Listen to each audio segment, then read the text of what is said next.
This is the April 25th, 2024 electronic meeting of the Environmental Commission. This is held remotely in accordance with executive orders set in place in 2020 by our governor to effect social distancing and to mitigate the spread of COVID-19. We've continued. We intend to conduct the meeting similarly to an in-person meeting. Please be patient if there are technical issues. Public comment is welcome and will be by telephone only. To speak at public comment, please call 888-788-0099 and enter meeting ID 962-0336-6453. This information is available on the published agenda in the public notices section of the city website and on the broadcast of this meeting on CTN channel 6 and on channel 16, AT&T channel 99, and online at a2gov.org/watchctn. And with that, I would like to thank Erin Donnelly, our Environmental Services Manager for the City of Ann Arbor, for providing staff support tonight. And I'll ask Erin to read the land heritage statement. Thanks, Rita. I acknowledge that the land the City of Ann Arbor occupies is the ancestral, traditional, and contemporary lands of the Anishinaabe, including Odawa, Ojibwe, and Potawatomi and Wyandot peoples. I further acknowledge that our city stands, like almost all property in the United States, on lands obtained generally in unconscionable ways from Indigenous peoples. The taking of this land was formalized by the Treaty of Detroit in 1807. Knowing where we live, work, study, and recreate does not change the past, but a thorough understanding of the ongoing consequences of this past can empower us in our work to create a future that supports human flourishing and justice for all individuals. Thank you, Erin. Would you read the roll call, please?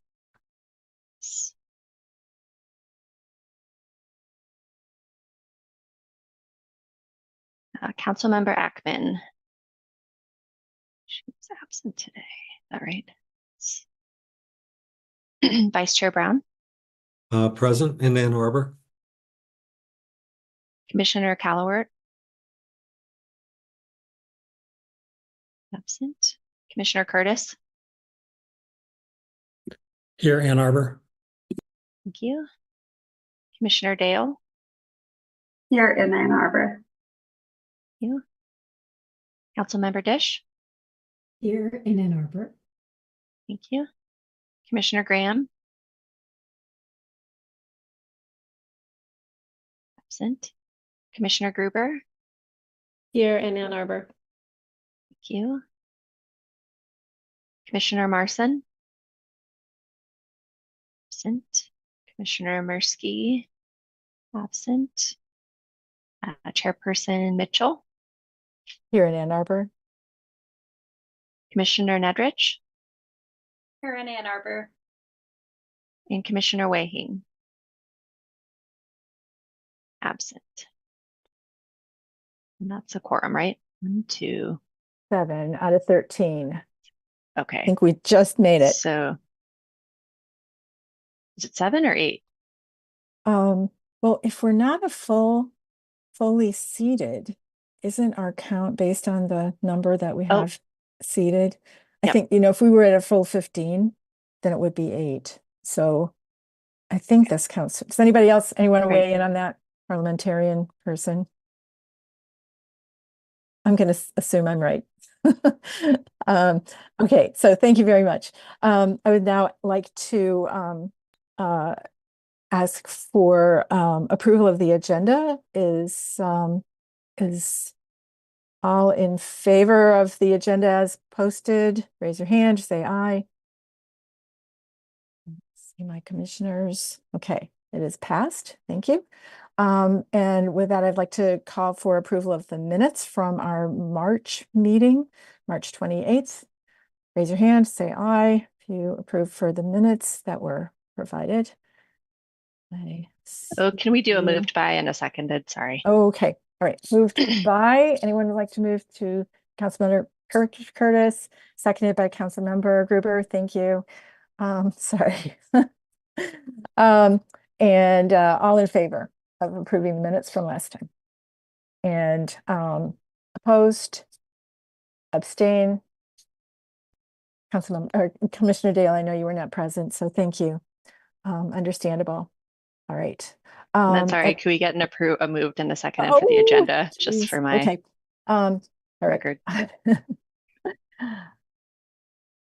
Let's move to approve the minutes. We did the first and second, didn't we? Or for agenda. For the agenda. Okay, sorry. Back to the agenda. A motion to approve the agenda from someone, Commissioner Dish, seconded by Commissioner Dale. Thank you. Thank you. Sorry. Approval of the agenda, please. Raise your hand. I think we're okay. Thank you. All right. There's so many faces and many are not those that get to vote. All right. So now I'd like to move to public commentary, and I'm supposed to read a statement, which is, this is an opportunity for persons to speak for up to 3 minutes. Please call 888-788-0099 and enter meeting ID 962-0336-6452. 6453. City staff will direct callers that have raised their hand by calling out the last three digits of your phone number. In order to electronically raise your hand, please press *9 on your phone. You'll hear an automated announcement that the host is allowing you to speak. Press *6 to unmute your phone. When speaking, please move to a quiet area and mute any television or background sounds so that we may hear you clearly. Please state your name and address at the beginning of your comments. That's that statement. So Erin, are there any callers for tonight? Yes, and I'm sorry, I just saw Commissioner Graham is coming in. Oh, great. So yes, there is a caller 245, and let me allow you to speak. It might take a minute.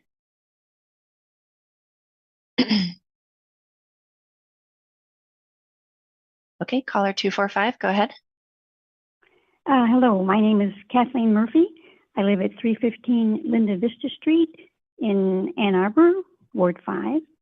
And I just like to, first of all, say hello, Ann Arbor Environmental Commissioners.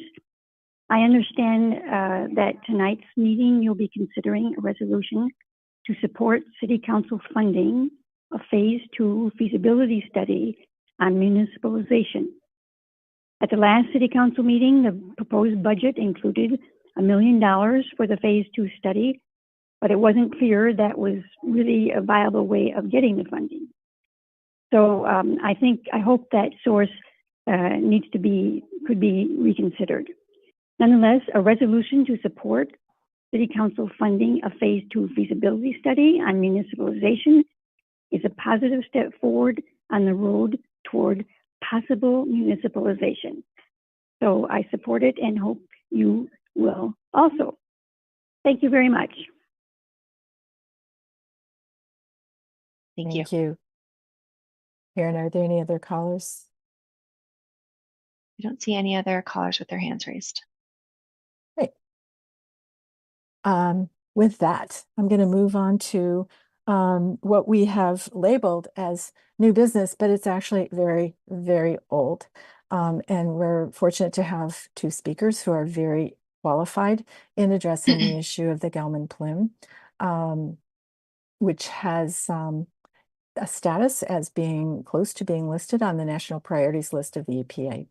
I'd like to introduce first Dan Bicknell, who's president of Global Environmental Alliance, who discovered the contamination 40 years ago, and whom the Environmental Commission has lauded with recognition for his ongoing work to support clean water for the city of Ann Arbor and surrounding communities.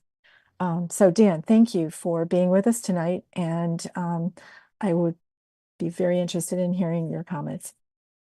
Sure. Maybe Erin, we could pull up part of the presentation or the presentation. Sure, yep.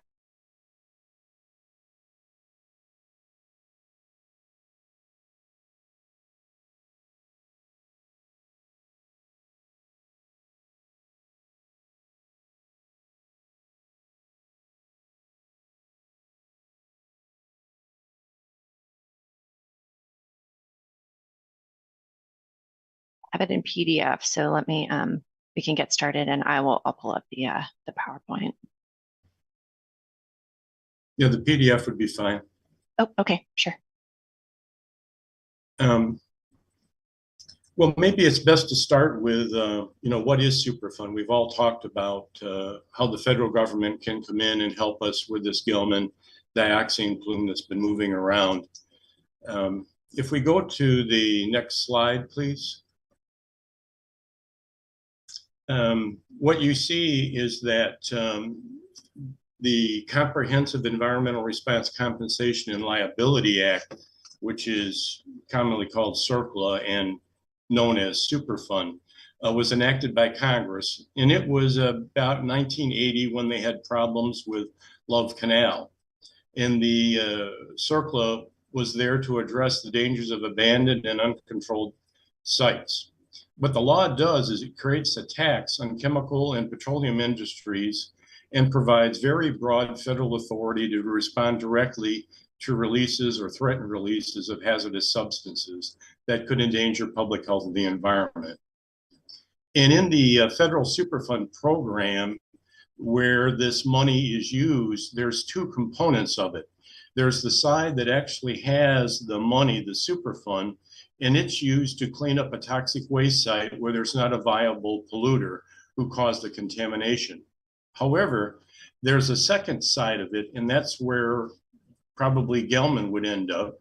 And that side of the program is Superfund enforcement, where the requirements of CERCLA are placed upon the polluter. They're called the potentially responsible party.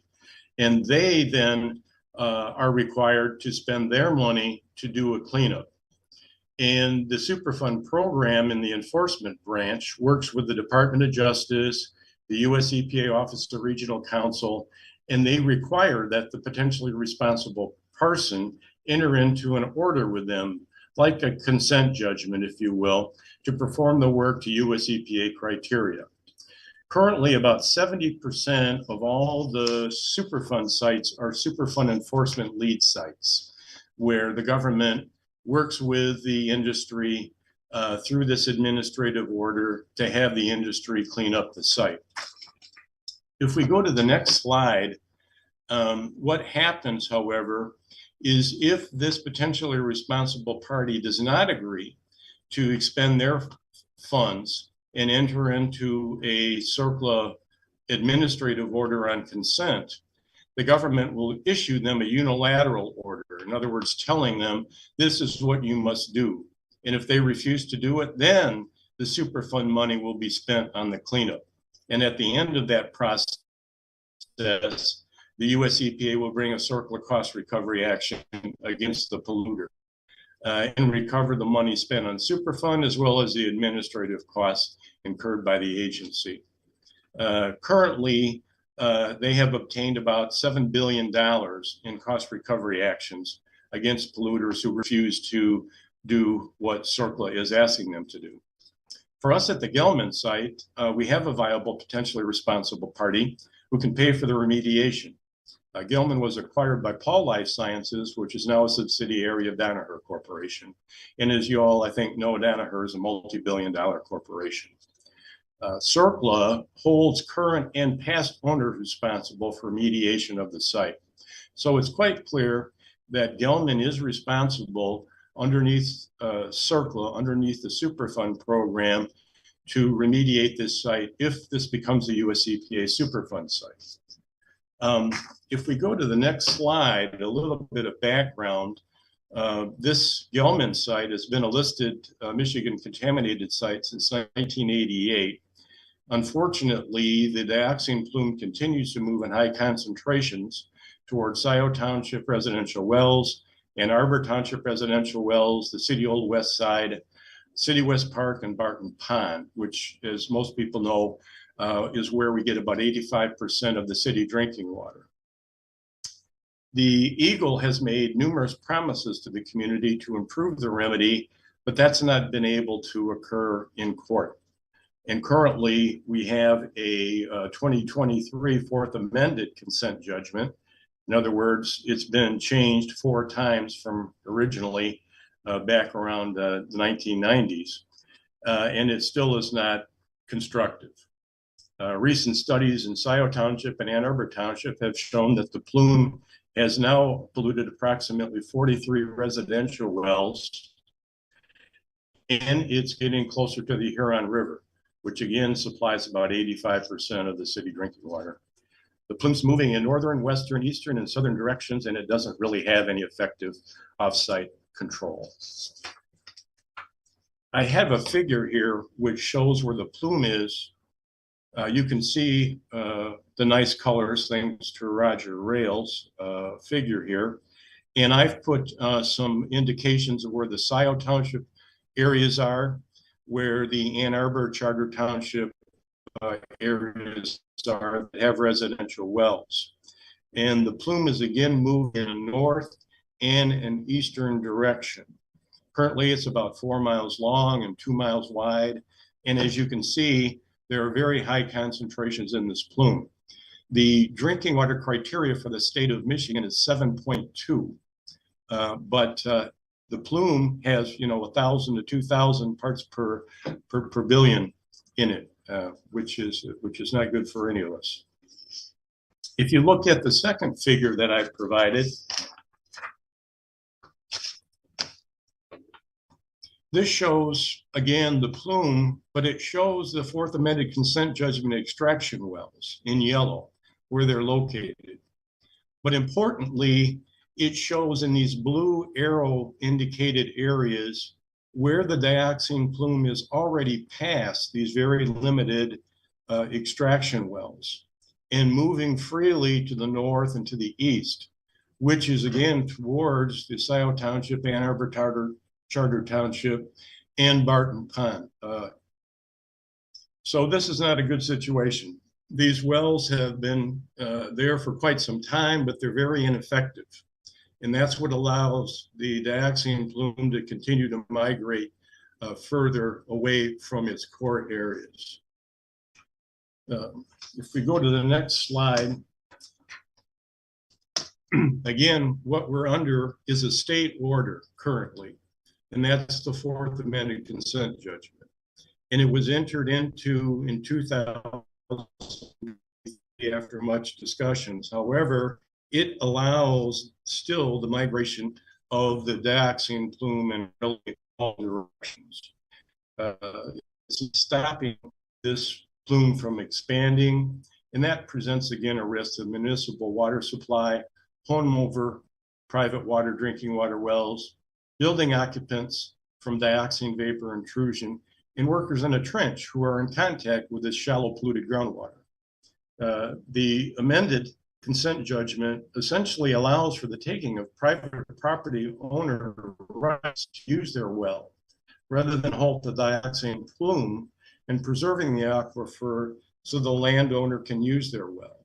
What happens mechanically is, because this consent judgment does not stop the plume from migrating towards the township and residential wells, it is contaminating these township wells and leaving them with no real alternate water supply.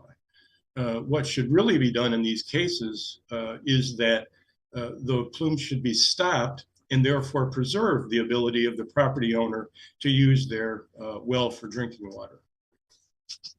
If you go to the next one, please. And this speaks really to what we're here about. This is the status of how where US EPA is. To give a quick history, the townships in Sierra Club filed a petition with US EPA to conduct a preliminary assessment in 2016. The objective of that was to determine whether the Gelman site may be able to qualify as a US EPA Superfund site. And what was found in their conclusion in November 2017 is that it does qualify. However, we had to wait a while to get a concurrence letter from the governor saying that she would support, in this case, a US EPA Superfund site. And that occurred on April 12th, 2021. On December 23rd, 2023, EPA completed some of their important work, which includes a site inspection. And the site inspection and a hazardous ranking score concluded that the Gelman site does qualify to continue the process to be designated as a US EPA Superfund site. In fact, on March 7th, they announced in the Federal Register that US EPA intends to make the Gelman site into a US EPA Superfund site, commonly called a National Priorities List site. And they requested that we provide comments as a community on whether this should occur or not. Currently, there's a 60-day public comment period that's open. It closes on May 6th. And what will happen is when the US EPA receives these public comments, they'll review them and make then a final determination on whether the Gelman site should be a US EPA Superfund site or not. If people are inclined to make comments one way or the other, this is the link that they could use. And if you just look under the Browse Document tab, you'll see where you can add your comments. This should be a designated US EPA Superfund site or not. Some of the questions that come up are, what's the benefits of a US EPA Superfund site? And in the next slide, you see that what US EPA will do is, from similar US EPA sites where they've had these type of solvent problems, is they would actively restore the aquifer to drinking water criteria. They would at first extend the municipal drinking water supply to any resident who may be potentially impacted by the plume.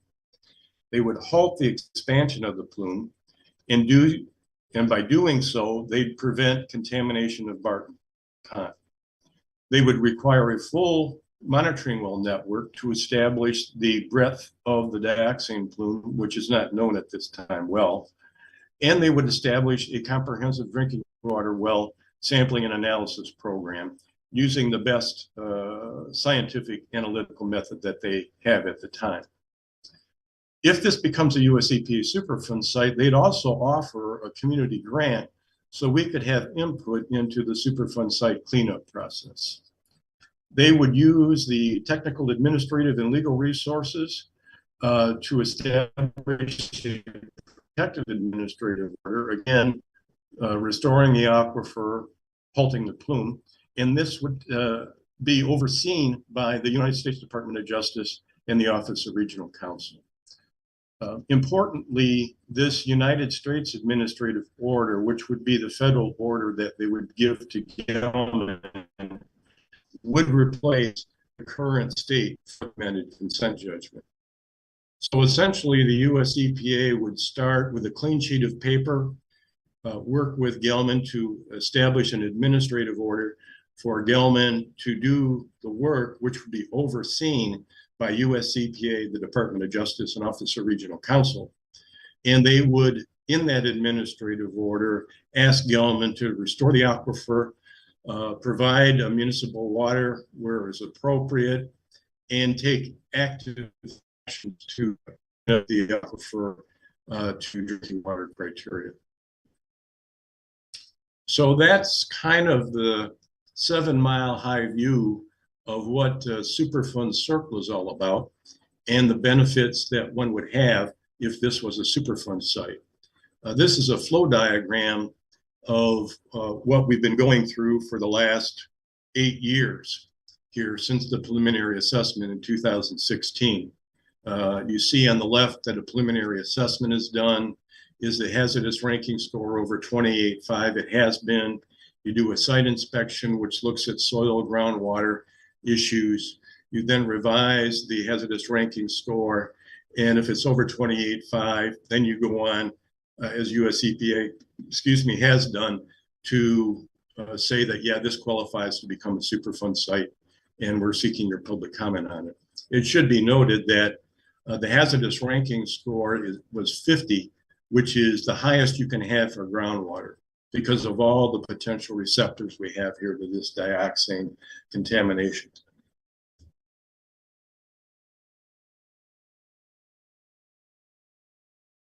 So that's where we are in the status of US EPA working towards making this into a national priorities list Superfund site. Right. Thank you, Dan. I'll ask the commission, just say that we're going to try and keep on track for time, but just want to call that out. But if there are questions that the commission would like to ask Dan Bicknell at this point, I would like you to ask them.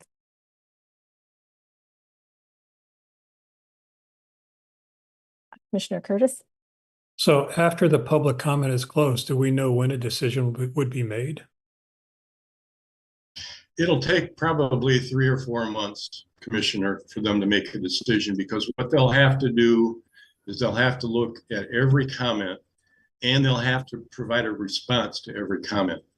And then they'll have to make a final determination of whether, yes, this should or should not be a US EPA Superfund site. Commissioner Brown? Yeah, thanks, Dan. It's long overdue. But I just had one question, and that is are there any current examples of contamination sites that are undergoing CERCLA treatment for dioxane, 1,4-dioxane? And do they give us any indication of how long it might take to amend the plume as it's progressed so far? Yeah, there are many sites that have solvent contamination, like the dioxane, all about, including 4 in Michigan.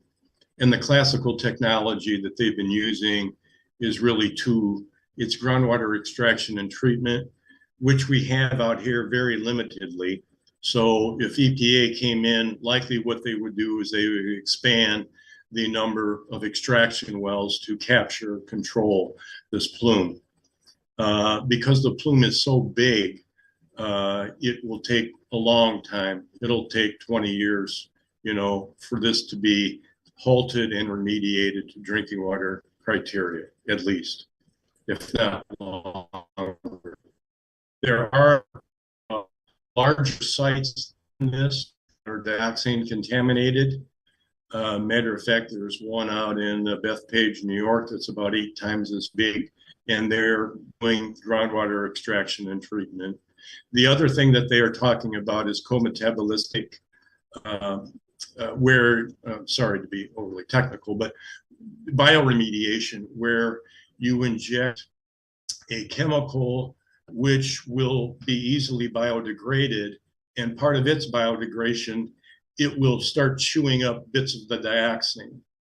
They call that co-metabolistic bioremediation because it's 2 things working together. But that's not cost effective in a situation like this. The most cost effective, and this has been going on, this is nothing new.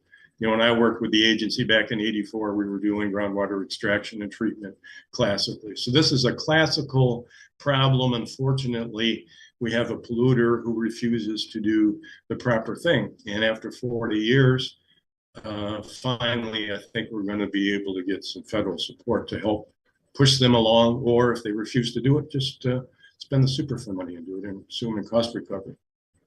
Yeah, thank you. Commissioner Nadrick?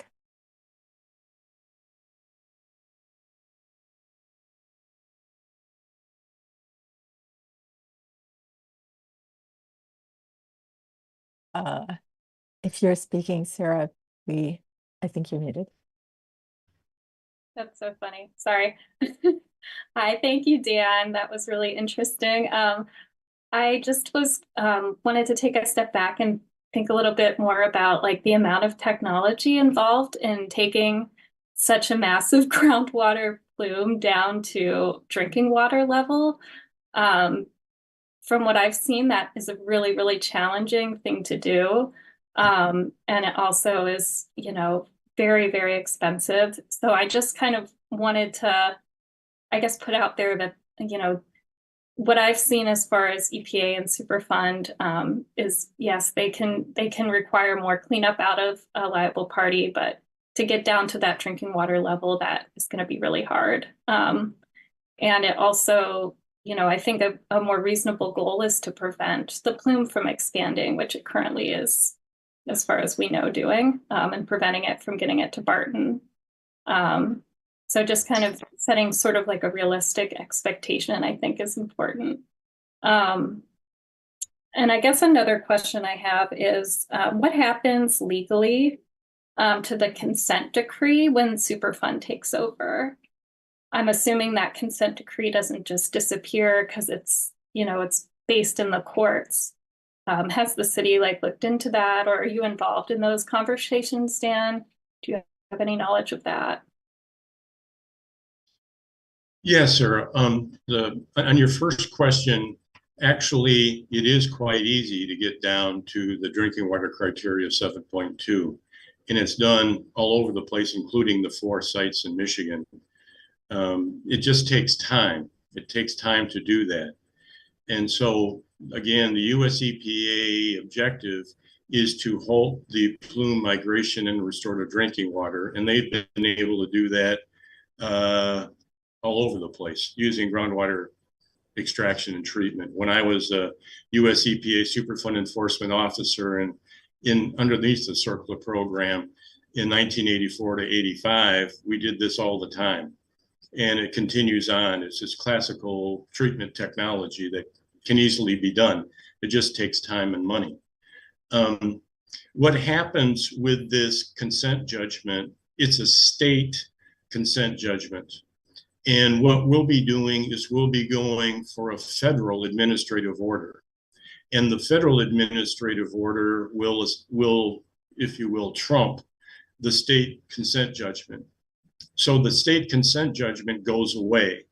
There's no requirements for Gelman once they are receiving and agree to an administrative order that they have to follow underneath the state consent judgment. It is set aside.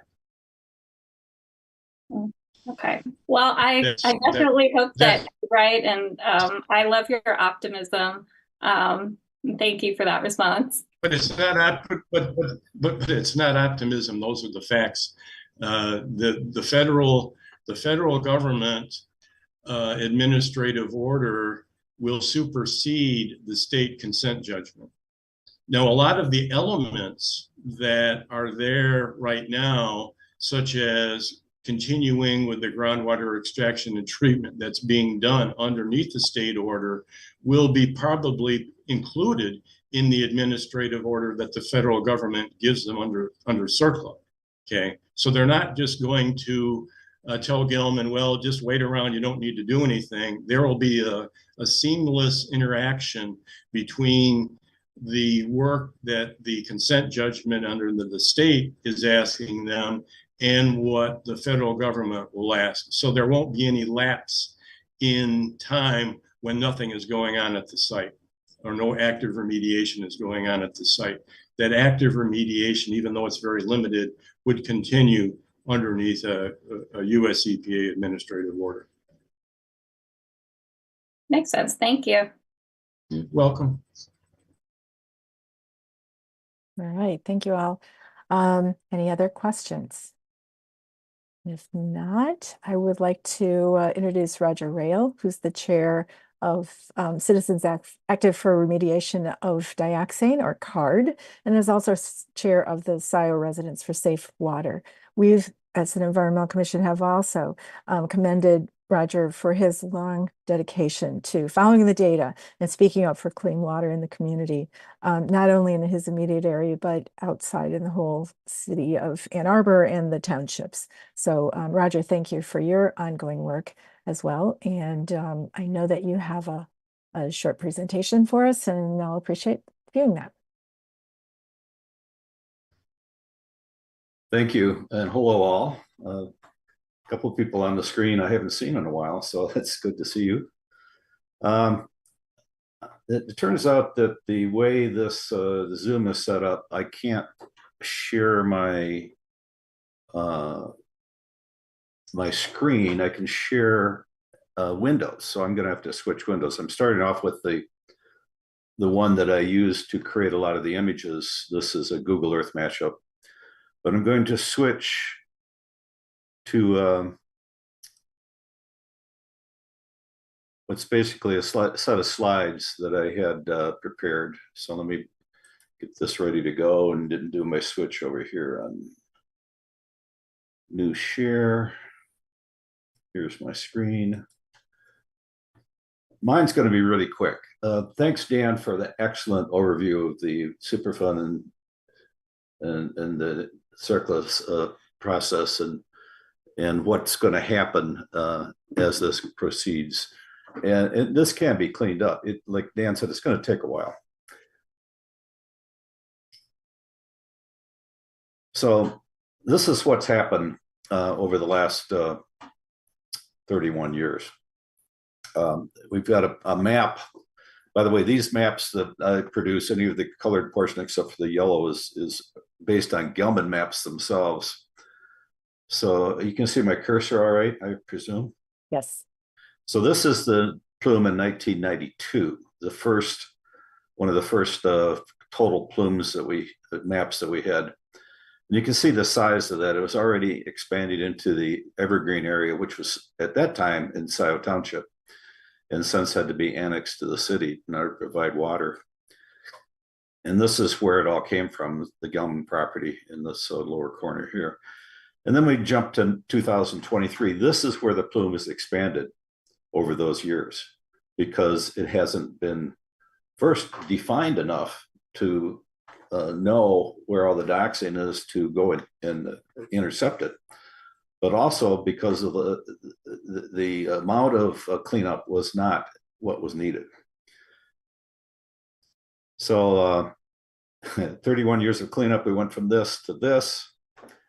So it's really time for an EPA enforced cleanup, because the EPA has the enforcement capability, and something that the state hasn't been able to do all these years.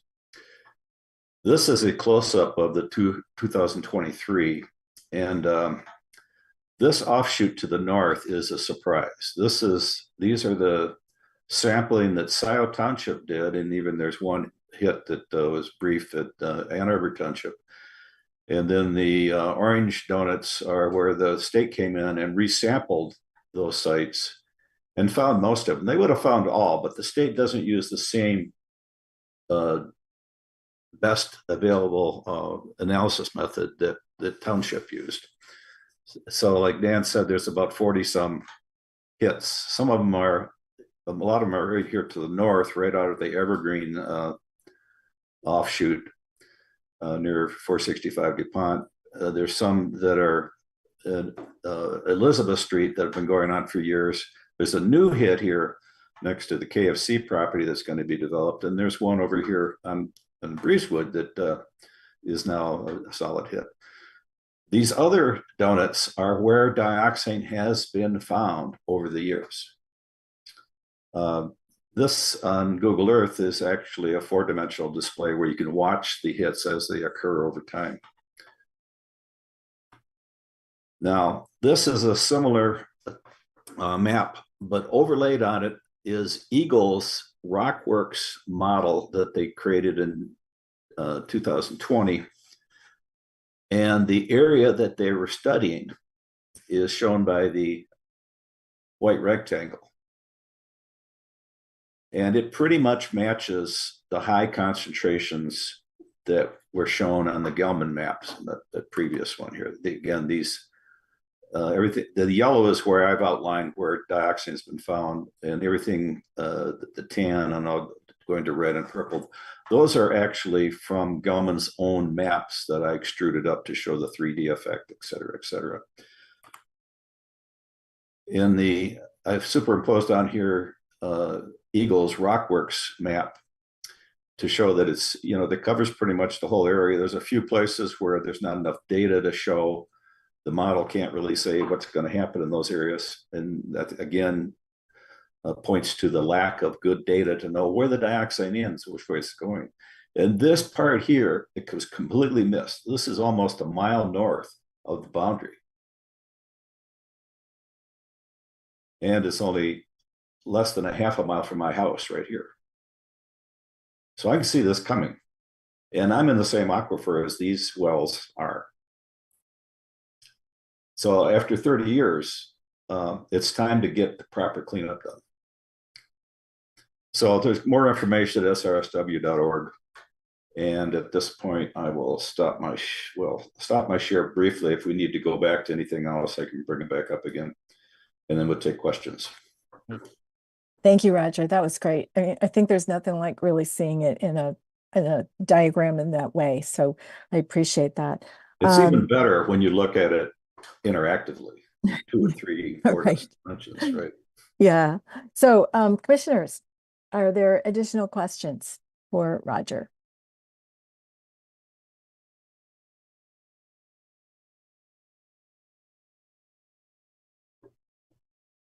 Okay. Well, I just want to say that when I see the comparison from the 1992 to, what is it, 2023, it is really astounding, the expansion. And during that time, there has been treatment going on. And so it's really frustrating to see that and to know that things could have been done.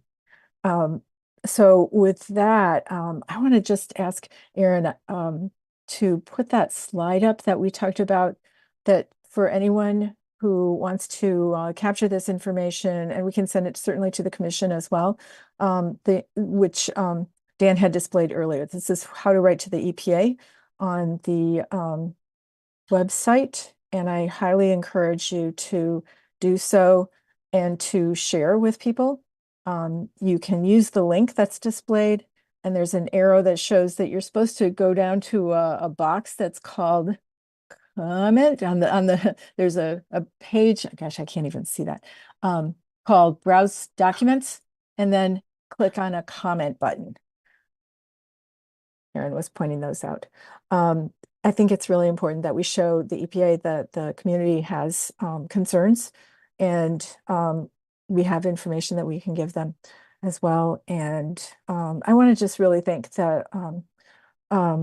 Roger and Dan and all of the volunteer people in our community, as well as the professionals who have tracked this issue for years and years and stuck with it. It's been a really hard problem, and prevention is like our best friend. So we need to keep that going. Roger, I see your hand. What's up? Yeah, just a couple more things.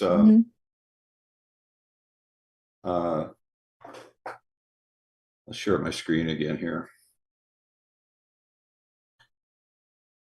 So on SRSW, you can go to this featured section and you can click some of the links here and get some background information, as well as your direct link to make your comments. That's just another way they did it. And all the same images that I showed are over here on the right if you want to look at it in more detail. That's great. So you can have reference information at your fingertips and pull that into. That's right. We try to keep this up to date with breaking news, and there's a lot of history too. You can always go up here to the search button and look for certain terms and find things from 20, 30 years ago. Okay, great. So that's srsw.org, right? srsw.org, right there. Yeah. Thank you.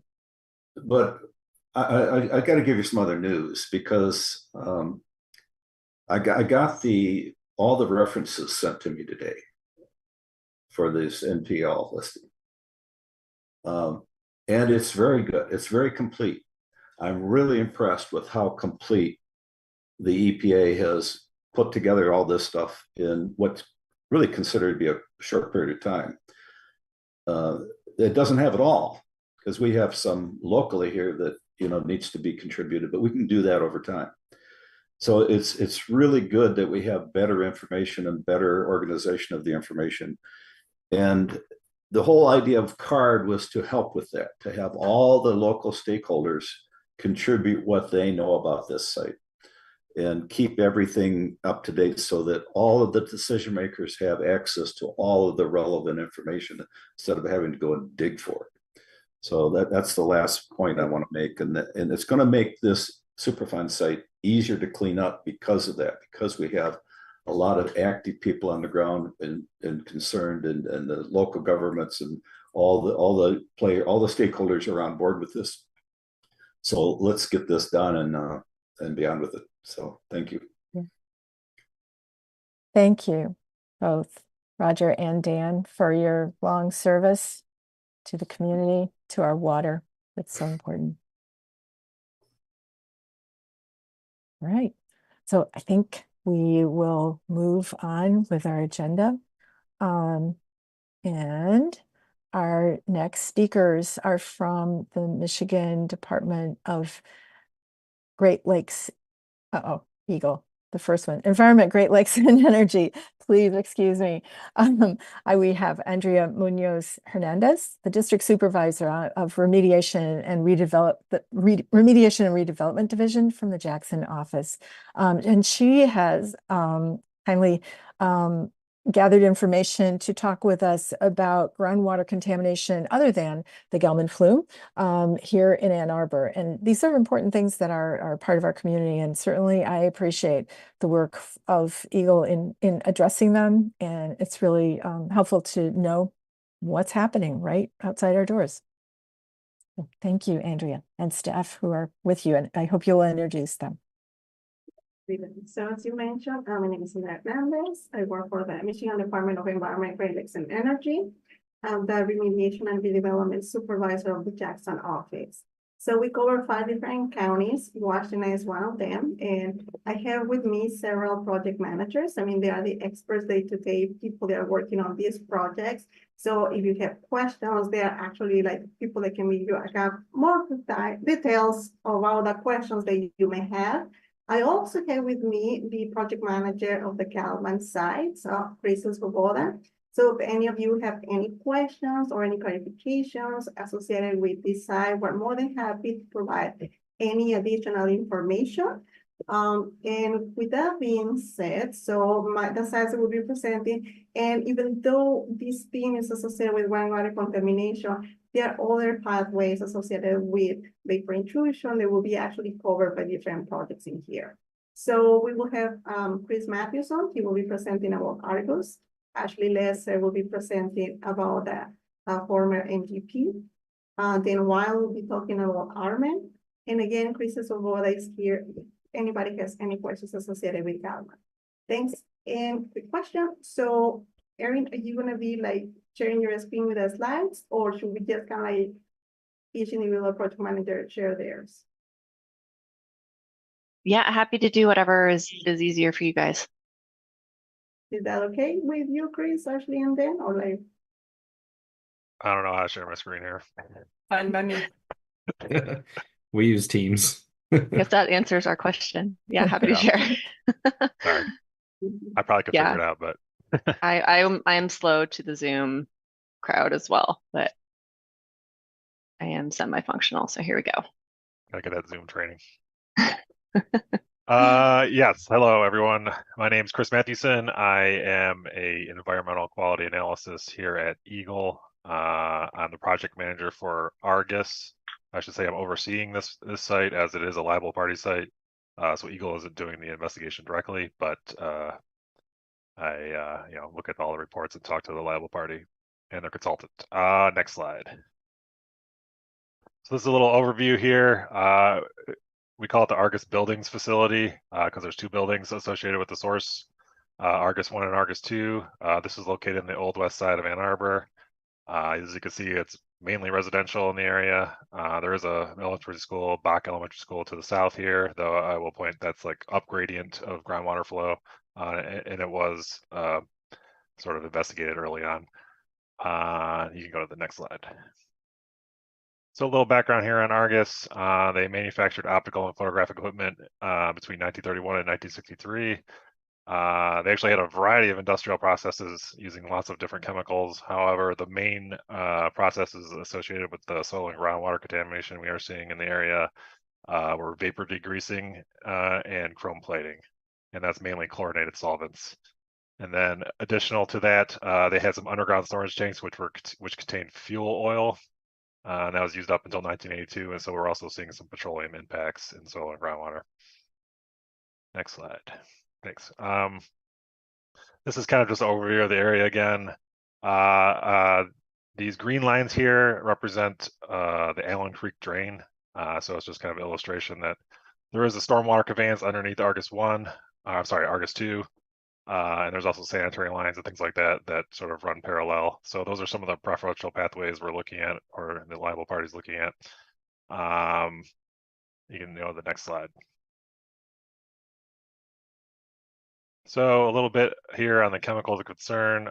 For chlorinated solvents, we have PCE, TCE, carbon tetrachloride, and their sort of breakdown products. And then there's also petroleum products, which are related to the fuel oil tanks. Next slide. Thank you. So the current status of the investigation, as I mentioned, there is a liable party here. It's Osram Sylvania. Their consultant is Geosyntec. And they so initially soil and groundwater contamination was found on Argus 2. Argus 2 is actually owned by U of M, and so they were doing investigation related to the fuel oil tanks because they are the liable party for that particular contamination. But at that time, they also discovered chlorinated contamination, and that sort of brought in the new liable party. And then more recent sampling by Geosyntec has confirmed that Argus 1 is a source of contamination. Previously, it was kind of unclear if it was migrating from Argus 2 or not, but there is extensive soil and groundwater contamination in Argus 1, and so there's also a source. And the groundwater contamination has migrated offsite, though the extent of that contamination is not currently delineated, so we don't really know how far it's gone. That investigation is still ongoing. So when we think about health risks, we usually think about it as exposure pathways. Exposure pathway is the way a person may come in contact with the contaminant. So in this case, vapor intrusion is sort of the main pathway of concern. So the chemicals or the contamination we're seeing here has the potential to volatilize or turn into vapor and enter buildings or homes. That's both the chlorinated contamination and the petroleum contamination, though the petroleum contamination tends not to travel as far.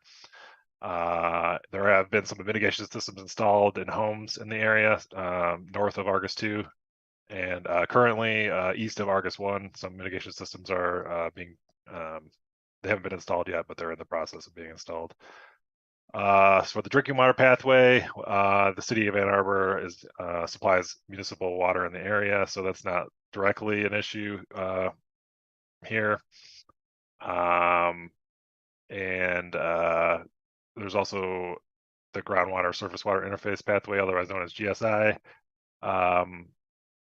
It's sort of under investigation. I mean, the Huron River is about a mile north of here, and as I mentioned, the Allen Creek drain does.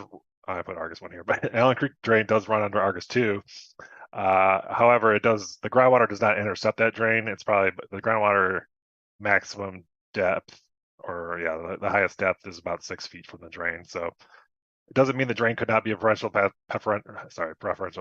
but the groundwater not intercepting it means that groundwater is not likely to enter into the drain, at least at Argus 1 and Argus 2. Next slide.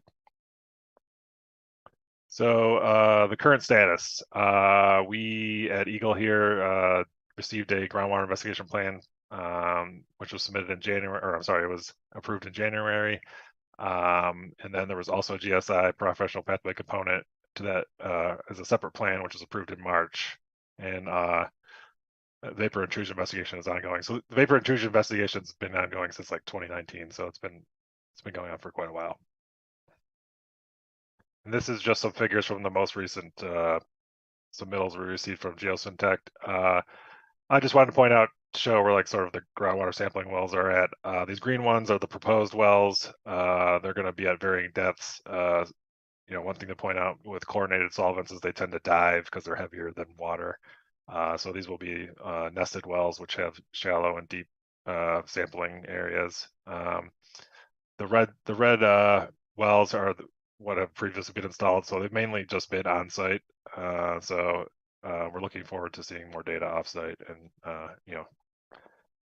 delineating the extent of this contamination. Next slide. And then for the preferential pathways, this is kind of hard to see, I think, but they plan to do passive sampling in the manholes on sort of along West William Street here, and also up gradient on 5th Street. So they'll be that's vapor sampling. So they'll be doing passive vapor sampling in the sort of storm holes, storm conveyances here. And then they also will do some soil temporary groundwater wells and soil gas sampling along here in the rights of way, sort of near the storm and sanitary lines in West William Street. And that is it for Argus. I went pretty quick, so I probably got some time for questions. All right, commissioners, questions? Commissioner Curtis? So for the new wells, is there an expected time frame when the wells would go in and how long the wells need to be there? Yeah, so I don't have, so they have permits pending with the city, so they're in those city rights of way. I think that's kind of what's mostly been they've been waiting on recently. And then they also added some additional, like the preferential pathway investigation was not previously from the January report in their permitting that they were asking for, so they had to amend that.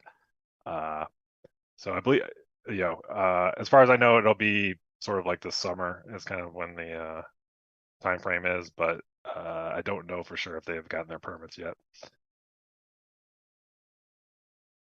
Commissioner Brown? Yeah, so yeah, thanks, Chris. I mean, that deadline, that time is the expectation for monitoring wells, but it's not clear to me what the goal of the remediation project is. What's the goal? Just to prevent vapor intrusion in people's basements, or will there be some kind of groundwater treatment? Well, I mean, there is no sort of the program is a risk based. So as long as they manage the risk, they, whatever the remedy is for that, if it does manage the risk, then it's acceptable. So treatment could be one thing. I know they've talked about source removal on Argus 1. I guess some of the issue is Argus 2 and Argus 1 are both, take up the whole parcel essentially, except for some part, where at least where the majority of the contamination is. So it's difficult to access with the building on top.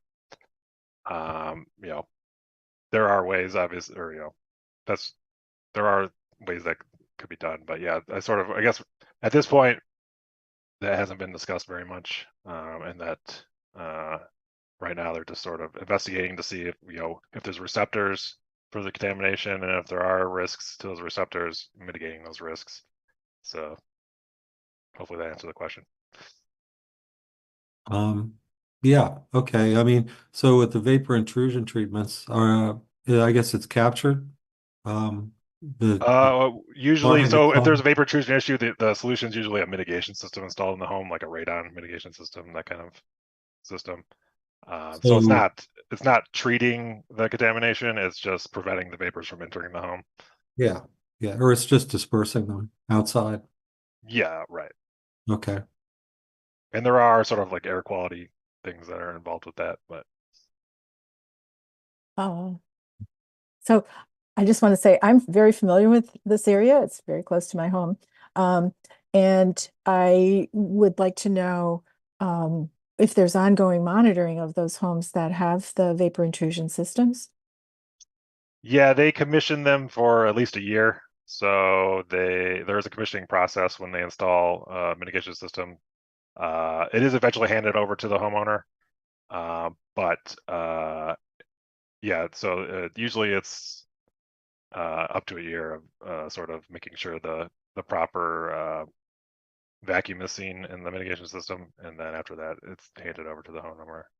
So those are terms that are not exactly familiar to me. So Sure. do you mean that there's something that the resident can look at, some kind of monitor that says this is an X level and things are Yeah, good? so they when there's not across the board always the same thing, but geosyntec, there is a visual sort of magnehelix or magnetometer, so it tells you like if there's pressure in the system, or in this case negative pressure in the system.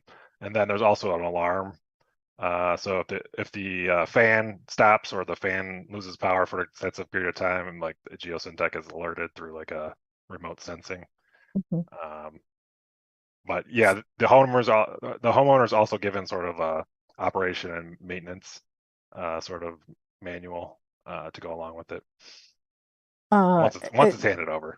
So it's really all about airflow, not about what actually comes into the house. So we don't know the chemical content or whatever. Yeah, so the idea of the mitigation system is nothing enters from below the slab because it creates a vacuum. So yeah, there should be no, like the air underneath the slab of the basement would not would be sort of vented out rather than being able to sort of Right. exchange with the basement air. Right. So I'm just wondering, I guess when I think of monitoring, I want to make sure that the people in the house are okay. So there's nothing more than just the pressure monitoring that we know of? Yeah, yeah, the idea is if you have the negative pressure, nothing nothing from the subsurface can enter the home. So as long as we're not usually not measuring specifically, there may be some indoor air measurements if there was previously indoor air samples taken to show that the system's working. Like if you had prior to the installation sampling done and then post installation sampling done, you can kind of show that the indoor air concentrations have decreased. But in general, if the mitigation system is properly commissioned and installed, it just prevents those vapors from entering the homes. So there's sort of like not more sampling as far as like the concentrations of contaminants.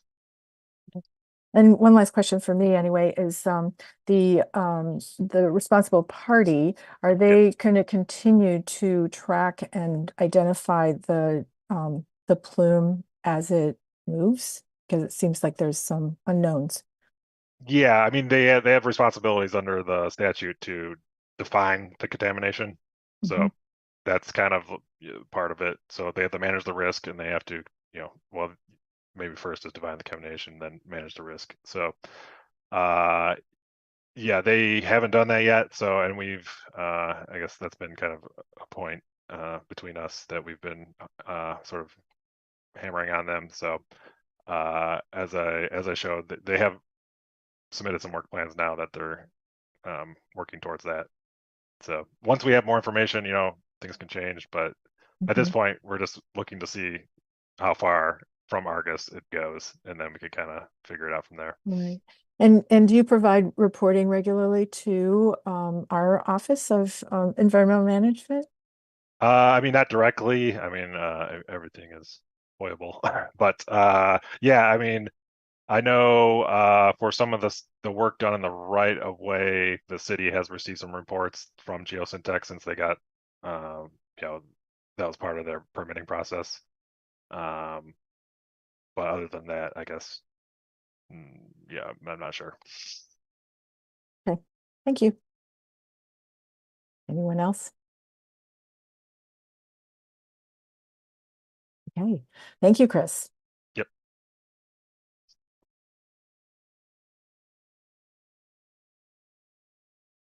I'll go on Hi, everybody. I'm Dan. I'll give it to me. Sorry.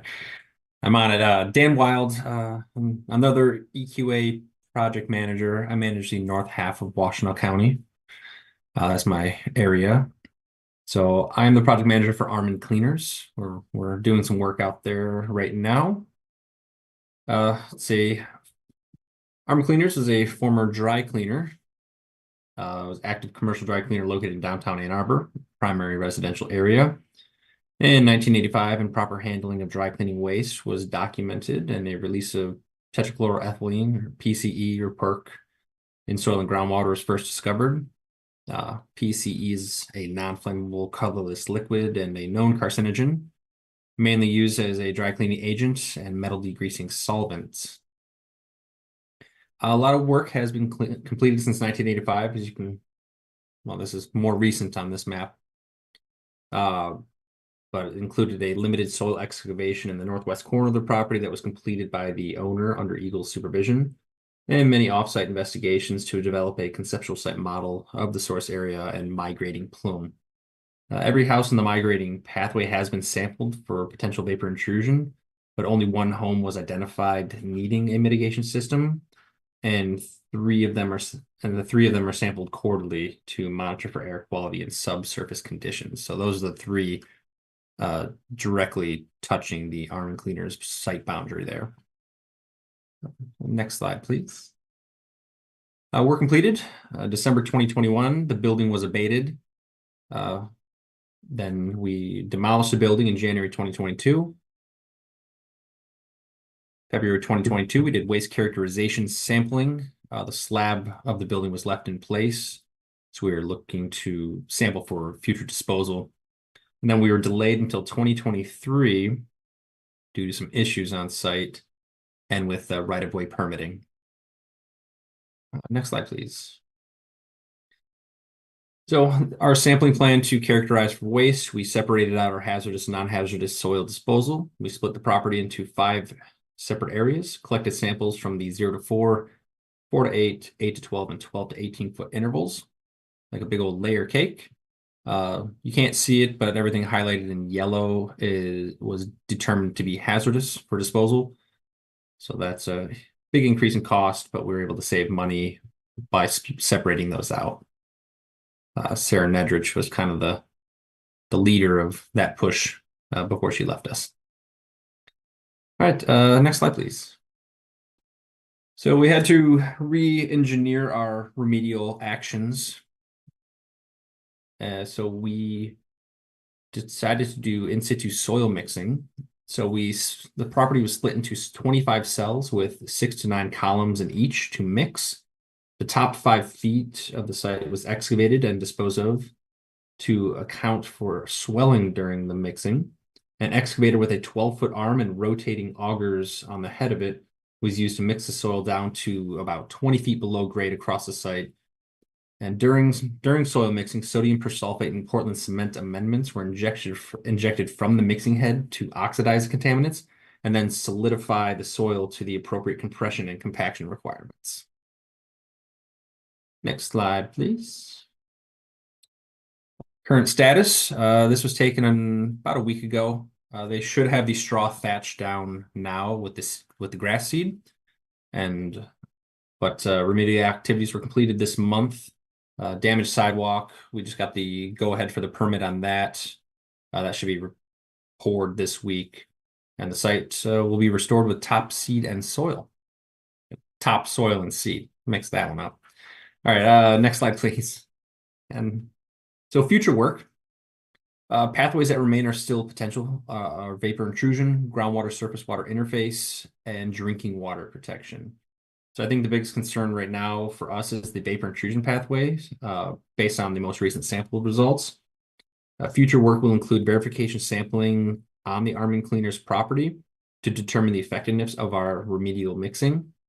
Other sites with similar contaminant levels have seen a 90 to 94% reduction in contamination. So I'm pretty excited to see our results. We're currently working on that work plan now. Following that, to address the low-level residual contamination in soil and groundwater offsite, we plan to develop and implement 2 phases of offsite remedial injections within the offsite plumes at 220 West Mosley and 628 South of Ashley. And that'll include monitoring on the site and off the site. And that should also prevent contamination from backflowing back onto the Armin Cleaner property as well. And that's all I have. Any questions?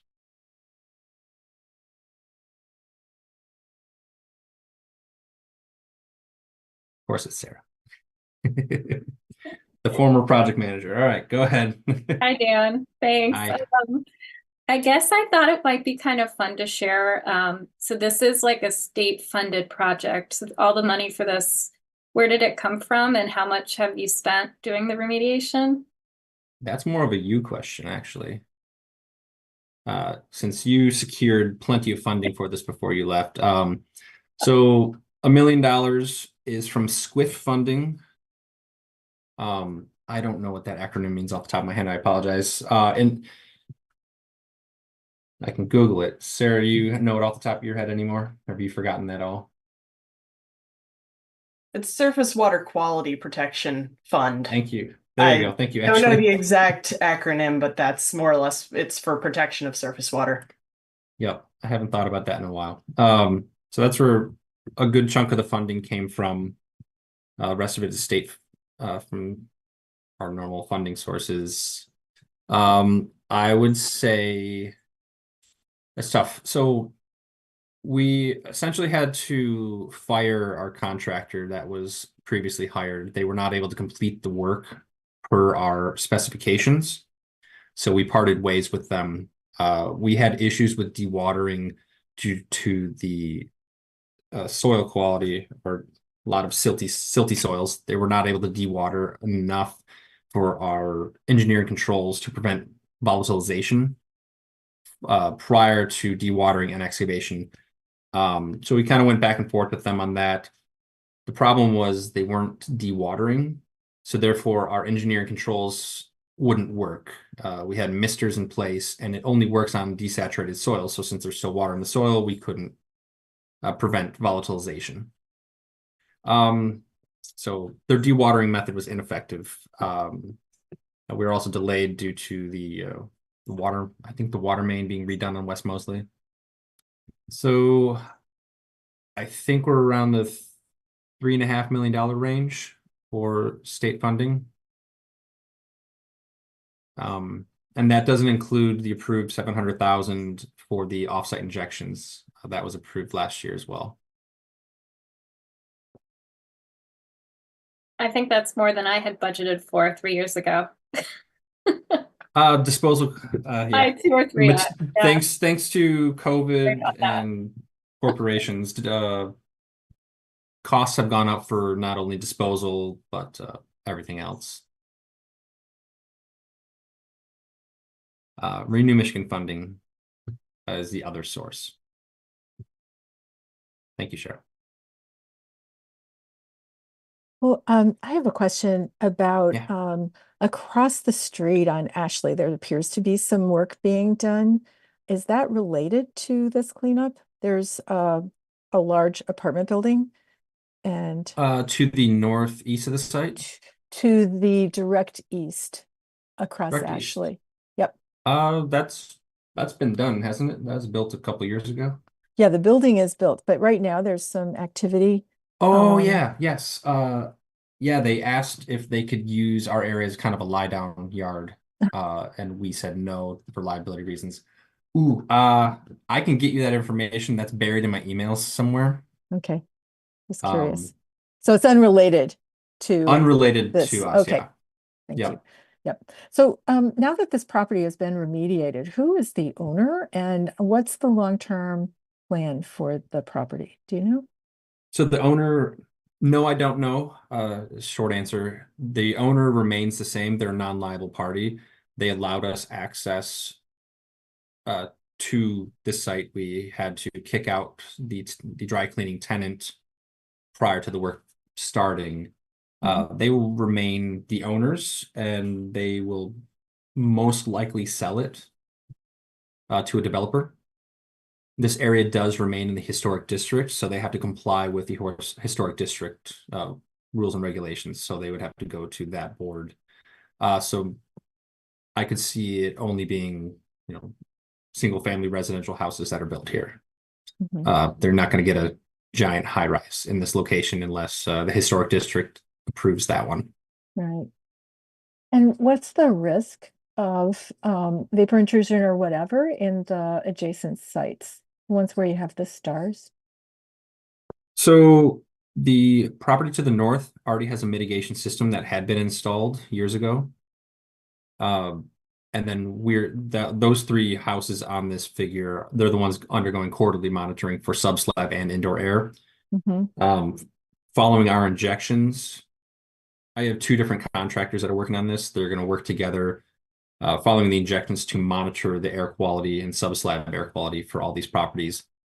The houses beyond this have already been screened out for vapor intrusion. The vapor pins remain in most of them, so we could go back and sample them if necessary. So I'm sure there's going to be a post-closure monitoring plan in place, maybe monitor for a couple of years. If levels are the same, we'll probably cease that or reduce the frequency of monitoring. Maybe an annual event or something.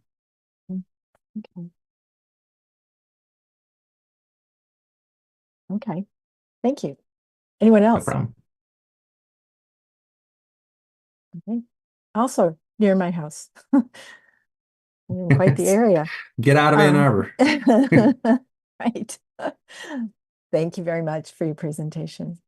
No problem. Thank you, everyone.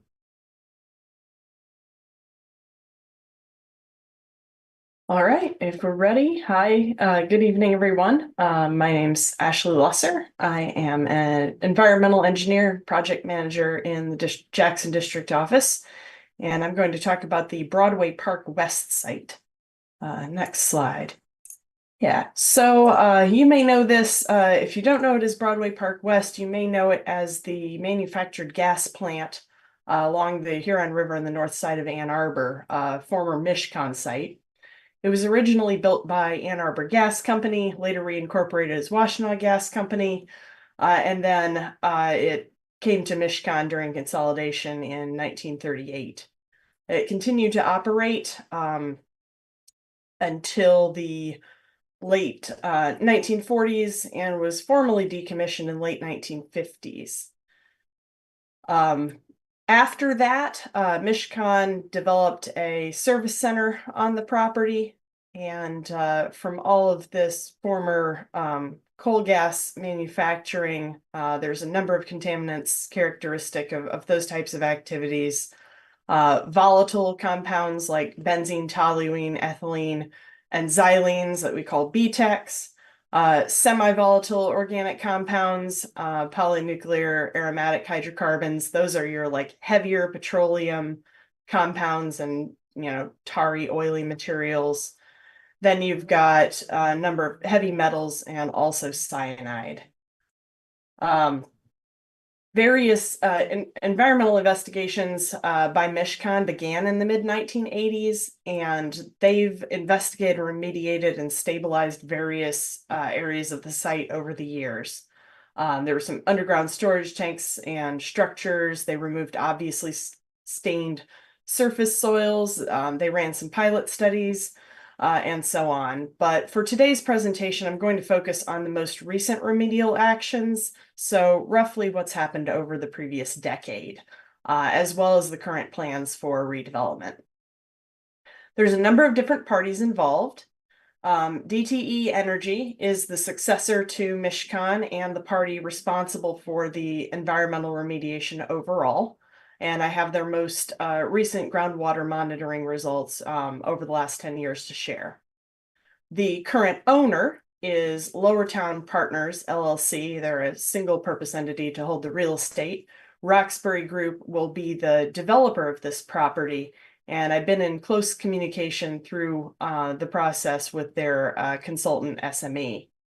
They have also formed a nonprofit called the Lowertown Riverfront Conservancy, and that was formed to manage the proposed public use areas of the site. The developer's activities, specifically, the developer is, of course, a non-liable owner, completed a baseline environmental assessment on the property when they took ownership.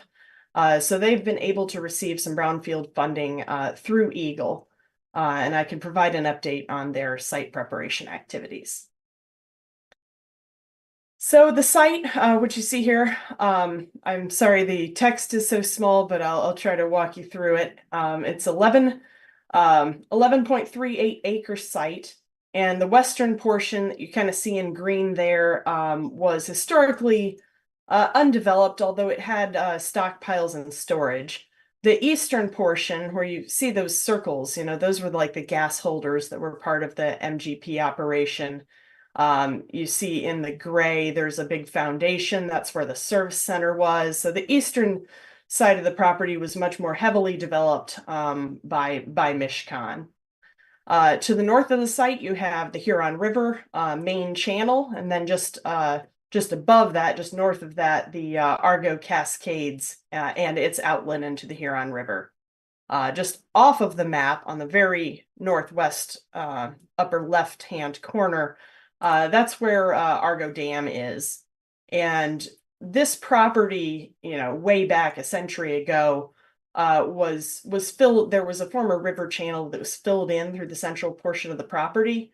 But even though the area is in a floodplain, water levels here are well controlled by Argo Dam being immediately upstream.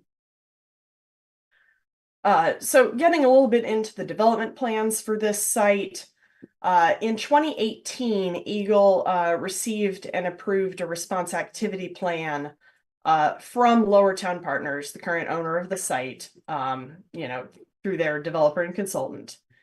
And their plan involves dividing the property into 3 areas that will each be addressed according to its use.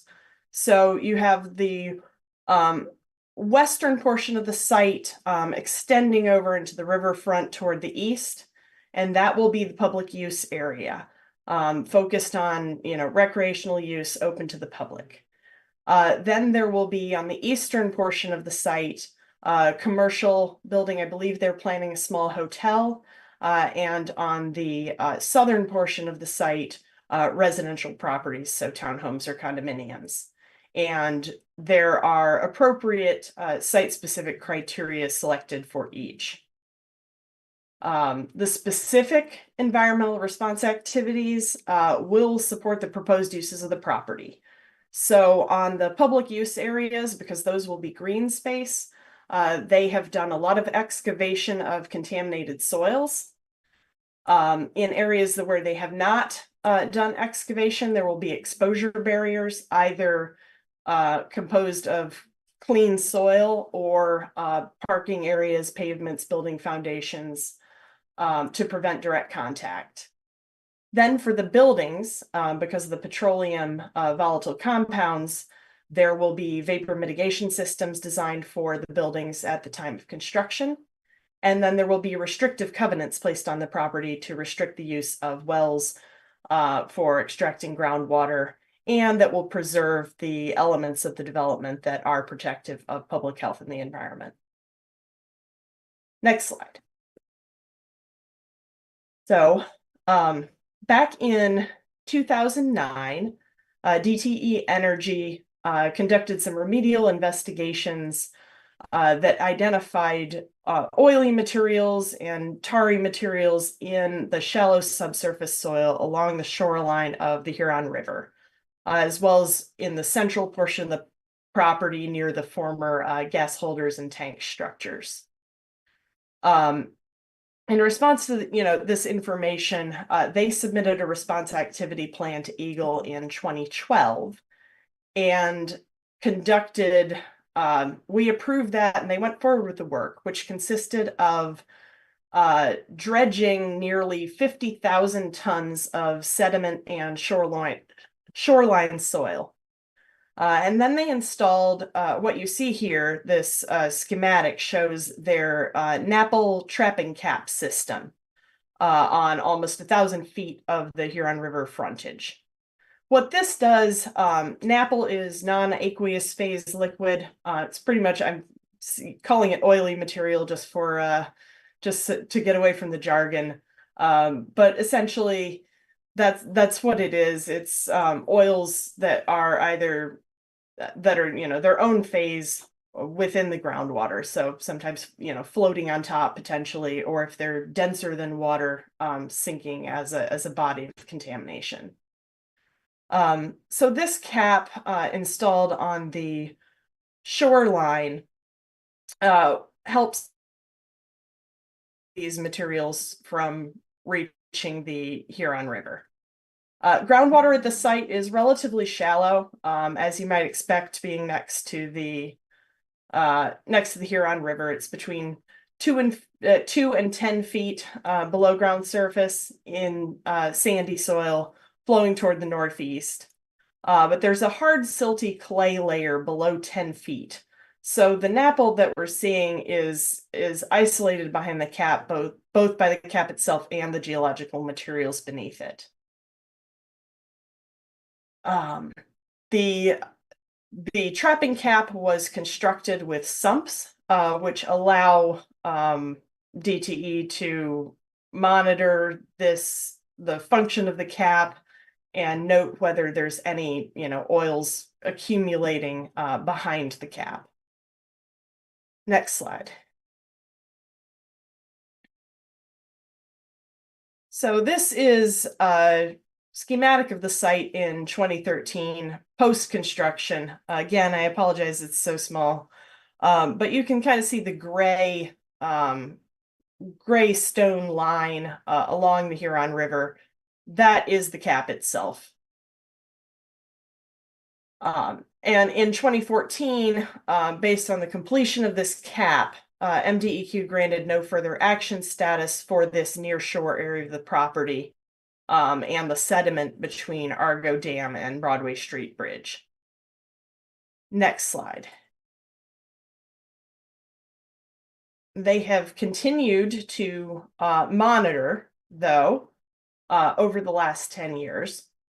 When we talk about managing environmental risks, we think of them in terms of exposure pathways, as you've heard from Chris and Dan.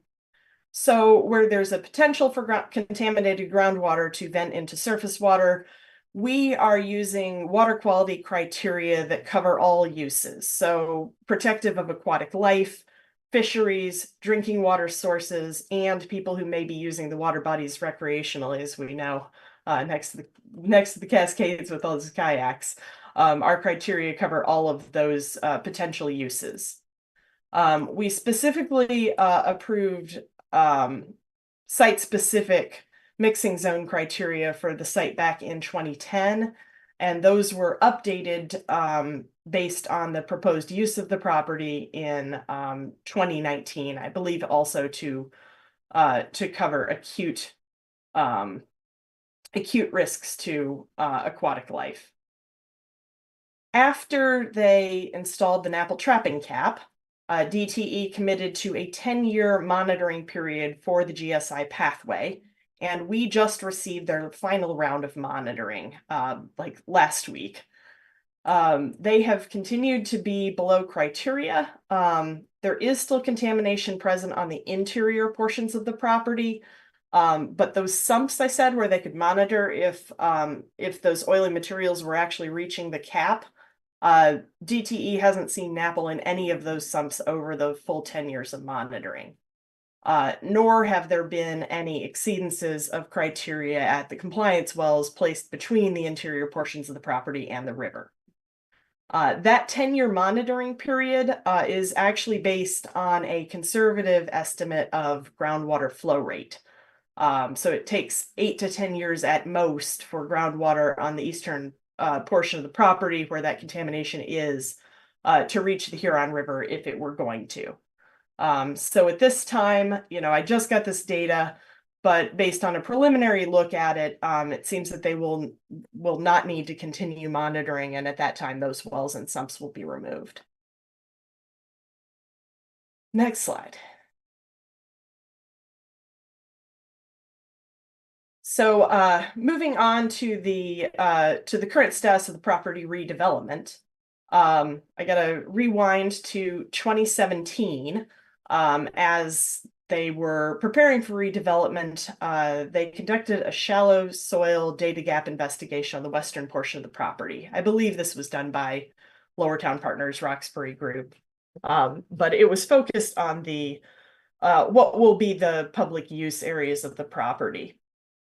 Historically, part of the coal gasification process involved removing corrosive compounds by passing the gas over trays of iron oxide, and that was to capture contaminants, sulfur and cyanide, that would make the gas unusable. But then those waste materials were deposited on the undeveloped portions of the site, primarily the western portion.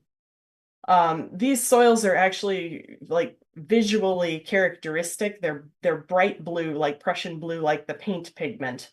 They're not particularly mobile in the environment, so they're less of a groundwater issue, but they are a direct contact hazard and needed to be removed prior to the redevelopment.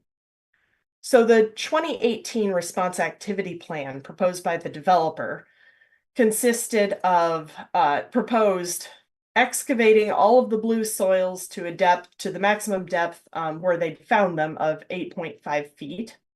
And then everywhere else in the where they had previously identified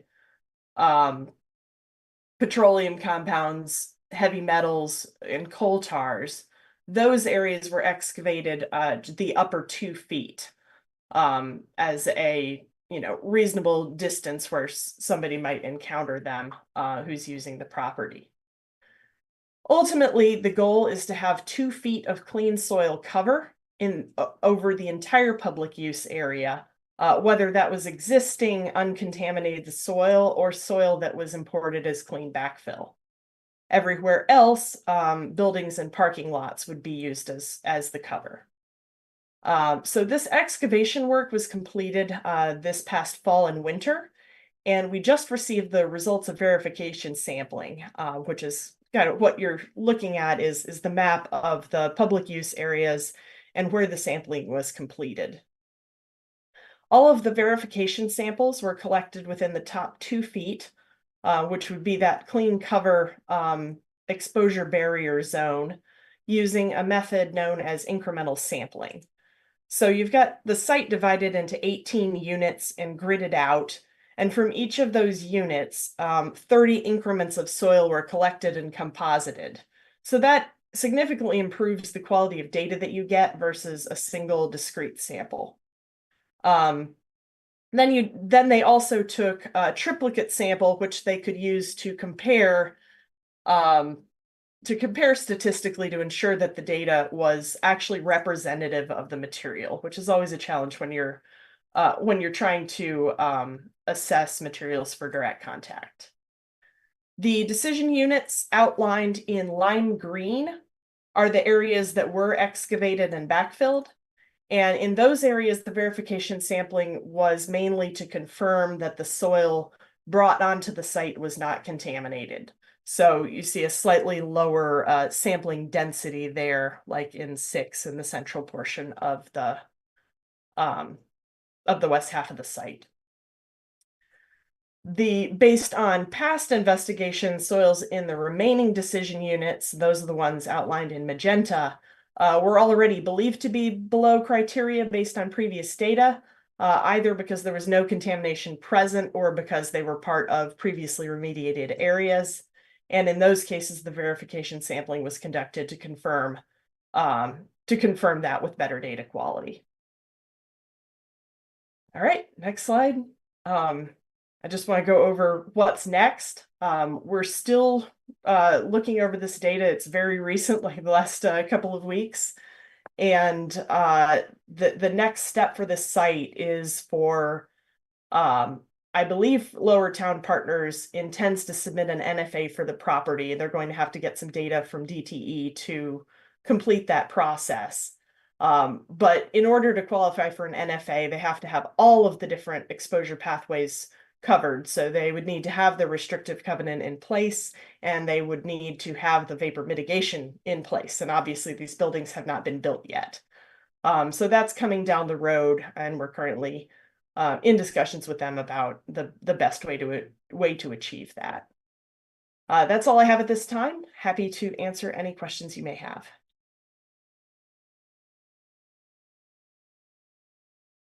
All right. Commissioners, you had a lot of information provided to us today. Commissioner Dish, Councilmember Dish. It's fine either way. Thank you for all of that information. This project is an eagerly awaited project in my ward. And people are wondering why it is taking so long for them to get started.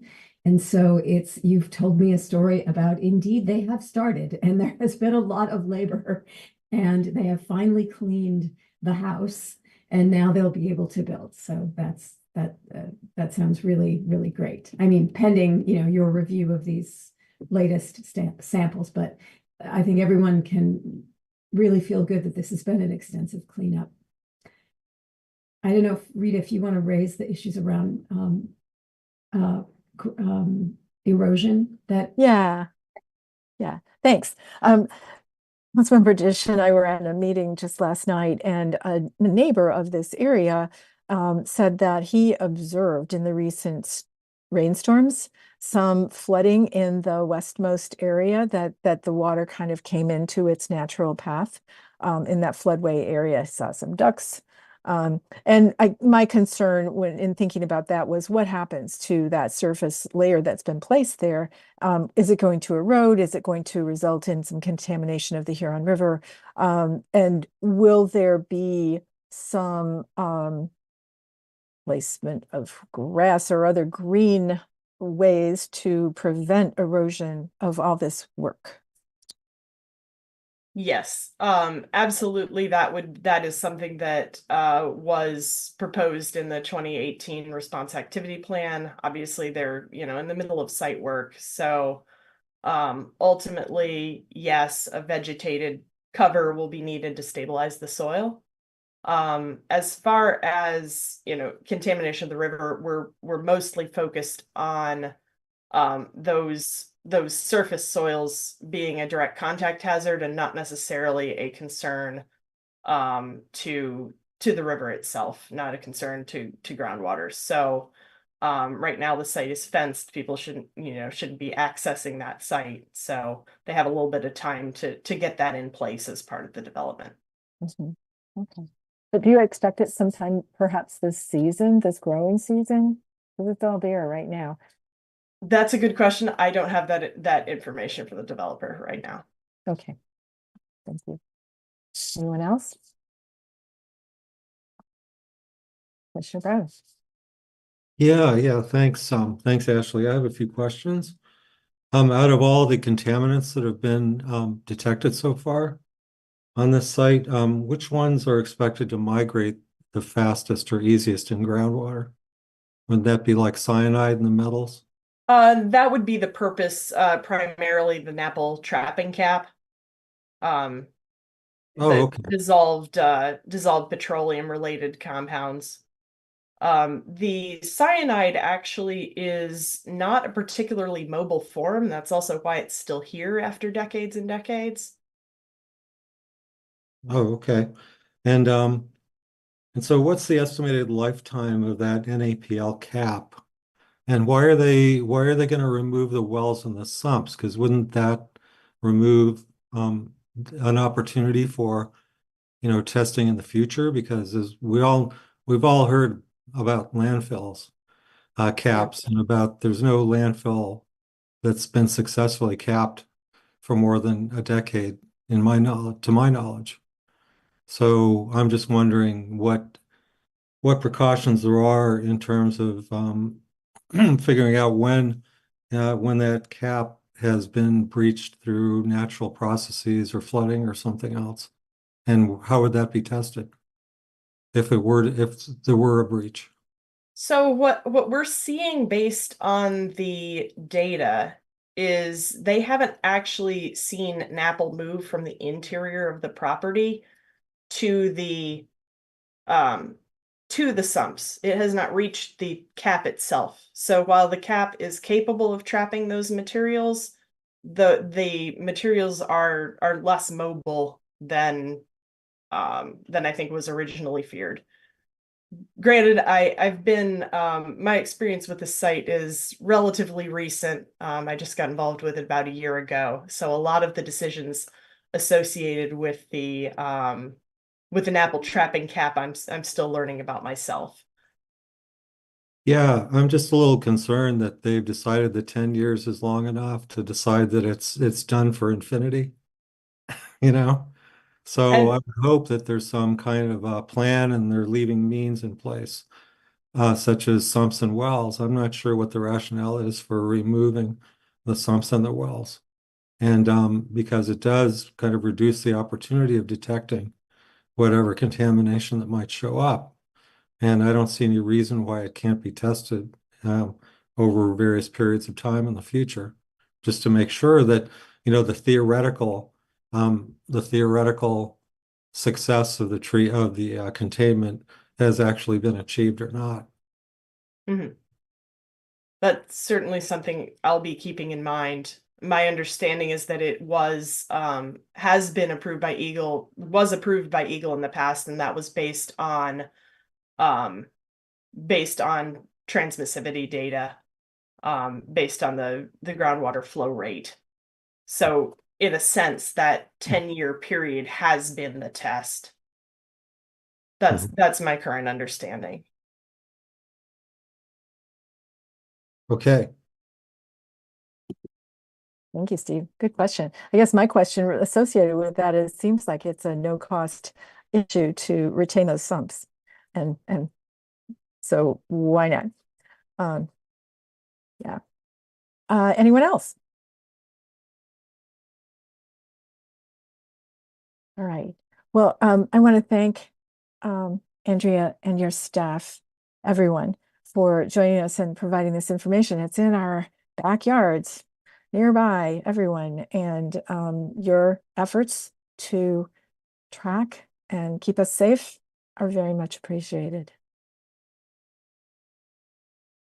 You're welcome, Rita. Thank you so much for having us here. Thank you for giving the opportunity for the project manager to present some of the work. They do have several projects. Some of them are state funded, so we're constantly working, trying to protect public health based on our regulations.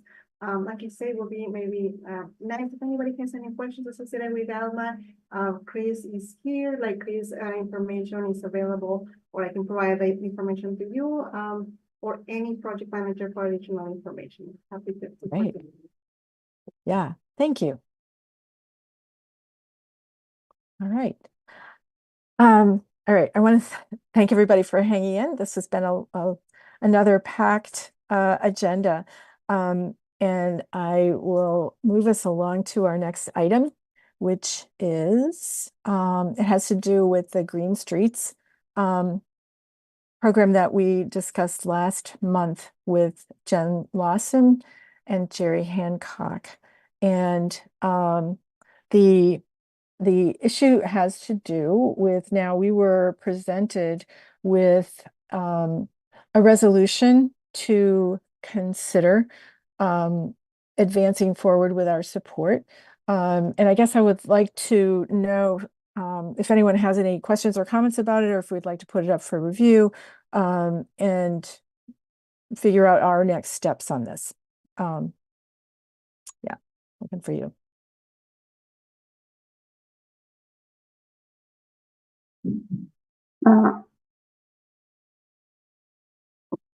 Right, thanks, Erin. Thanks for bringing that up. Is it okay if I just unmute and say some of my thoughts? Yeah, please do. Okay. Well, admittedly, I was not at the meeting to hear the presentation, although I did watch it, as well as the discussion for the recording. And I feel like even with the Q&A, the questions and things that were answered written later, that I still have a lot of questions before I would personally feel like I wanted to vote in favor of it. I was on the Environmental Commission, at least when this conversation started, 10, 12 years ago, a little bit longer than that. And I from what I understand about the proposed changes, there are some things that seems like it makes a lot of sense. Like I understand why we'd want to maybe change the title from Green Streets to just something that's more specifically about stormwater, because it's not necessarily green, although I have other questions around that too. I appreciate the that this would go not just from curb to curb, but essentially widen through the right of way and be essentially sidewalk to sidewalk. And so there are a lot of things about this that I think, factoring in underground utility projects and stuff like that, requiring the maintenance plans be reviewed. I think all of those things make a lot of sense, but there are some things that I have questions around and some things that give me a little bit of pause. And one of them is, I understand that's not always possible to have the green portion, but if we're looking at the other potential benefits of the vegetation portion of what was the intent of the Green Streets projects, I mean, these are things that are addressing heat island effect and other things. So I think if one of my questions is if that is not explicitly being encouraged by this to the same degree than it was before, I'm wondering if that's also going to be addressed in other infrastructure projects. Is that part of, landscaping ordinances or something else? Is there other stuff in place that's going to make sure there's as much vegetation as possible for the other benefits? So that's one thing.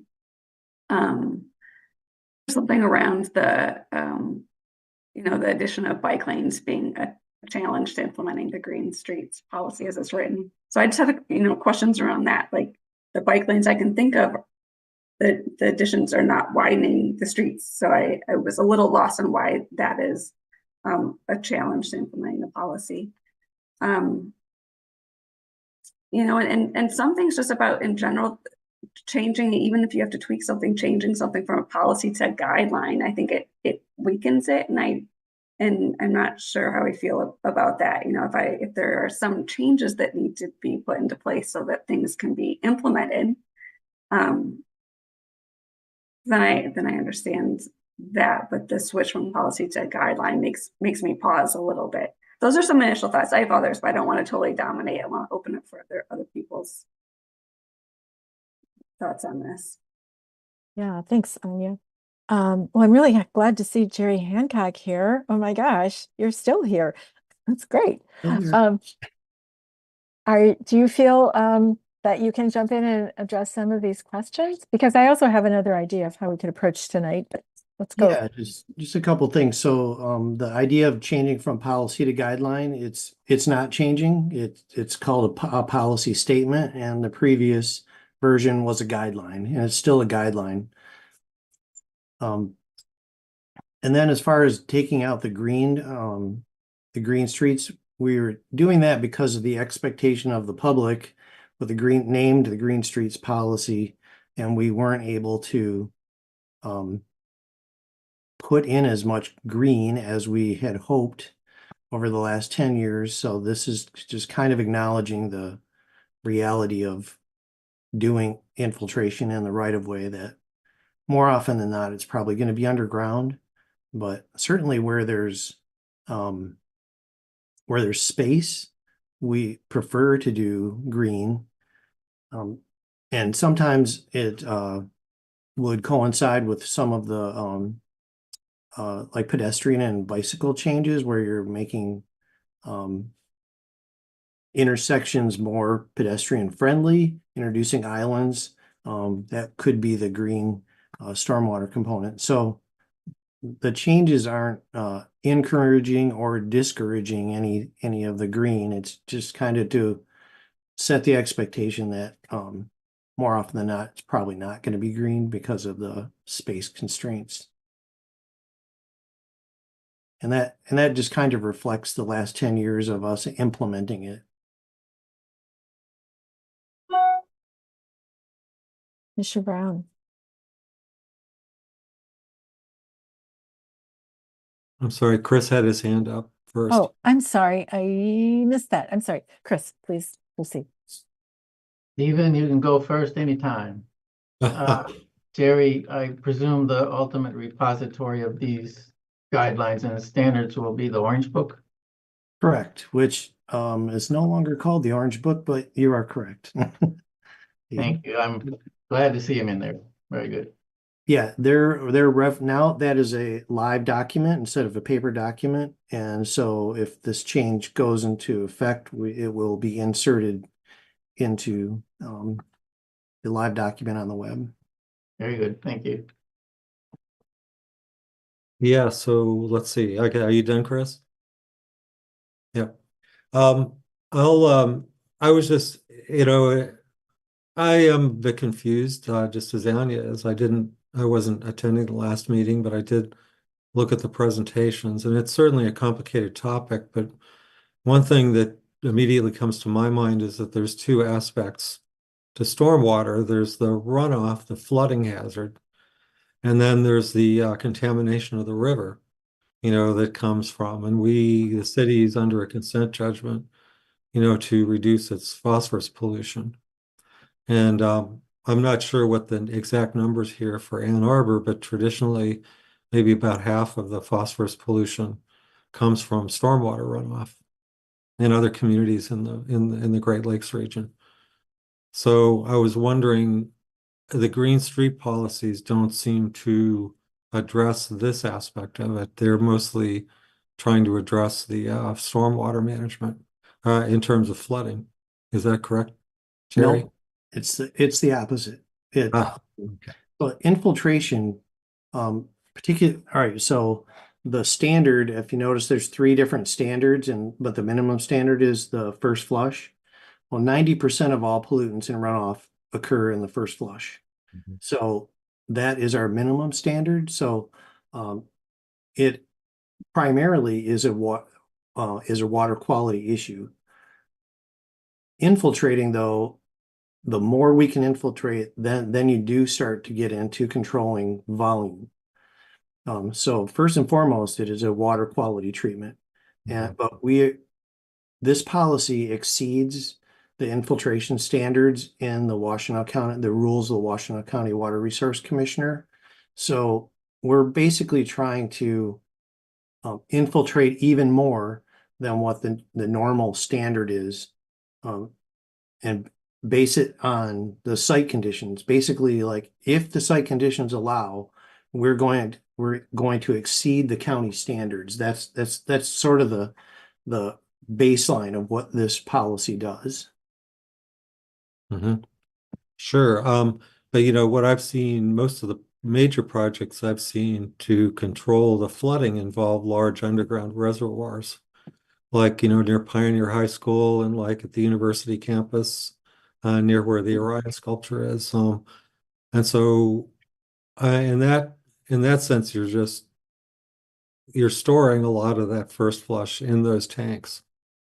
So I was wondering how that how those what's the plan for for maintaining those tanks to to control the contaminants that might be in the sediment that's accumulating in them. Mm-hmm. So for example, the tanks that are under Pioneer, there is such a large watershed draining to that point that even though that's a large facility, it is only treating the first flush. It's like 200 some acres of developed neighborhoods. It's a very large area. So we worked on that project with the county, but the city has maintenance responsibility on that particular one. And so our public works staff have periodically gone into it. They're very deep and they have to go in there. People have to go in there to clean it out, and so it has been cleaned out. So we use City Works to put it on a maintenance schedule. I don't know the specific number of years, how often we're going in, but it is on our maintenance schedule, and city crews are doing that. Mm-hmm. Okay. Do you know where that sediment goes? It's removed from there, and out at Wheeler, we have containment areas that they take it to, and then they dispose of it after that. Oh yeah, I'm just wondering where it goes ultimately. I'm not sure I assume that it's landfilled. Yeah, Arbor Hills, most likely. Yeah, but it's first decanted at Wheeler. Mm-hmm. Okay.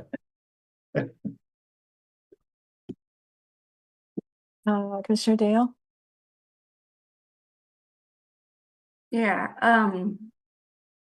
first, Jerry, I appreciate you coming in. I trust that you know all of the answers to all of the questions I might have, and I still have an awful lot. And so, and some of them I think might involve probably more conversation than we might have time for at this today. So, and some of them around some of the, how the city and the county and the DDA and how everybody works on these projects, and how involved the city is with the designers and the maintenance plans, and sort of how this all rolls into the cost of maintenance, and I think some of the concerns that sounds like it may have made it difficult to implement in all of the cases that otherwise people would have wanted to. And so I think I feel like I have a lot of questions that are sort of big questions, and I think this is a really important issue.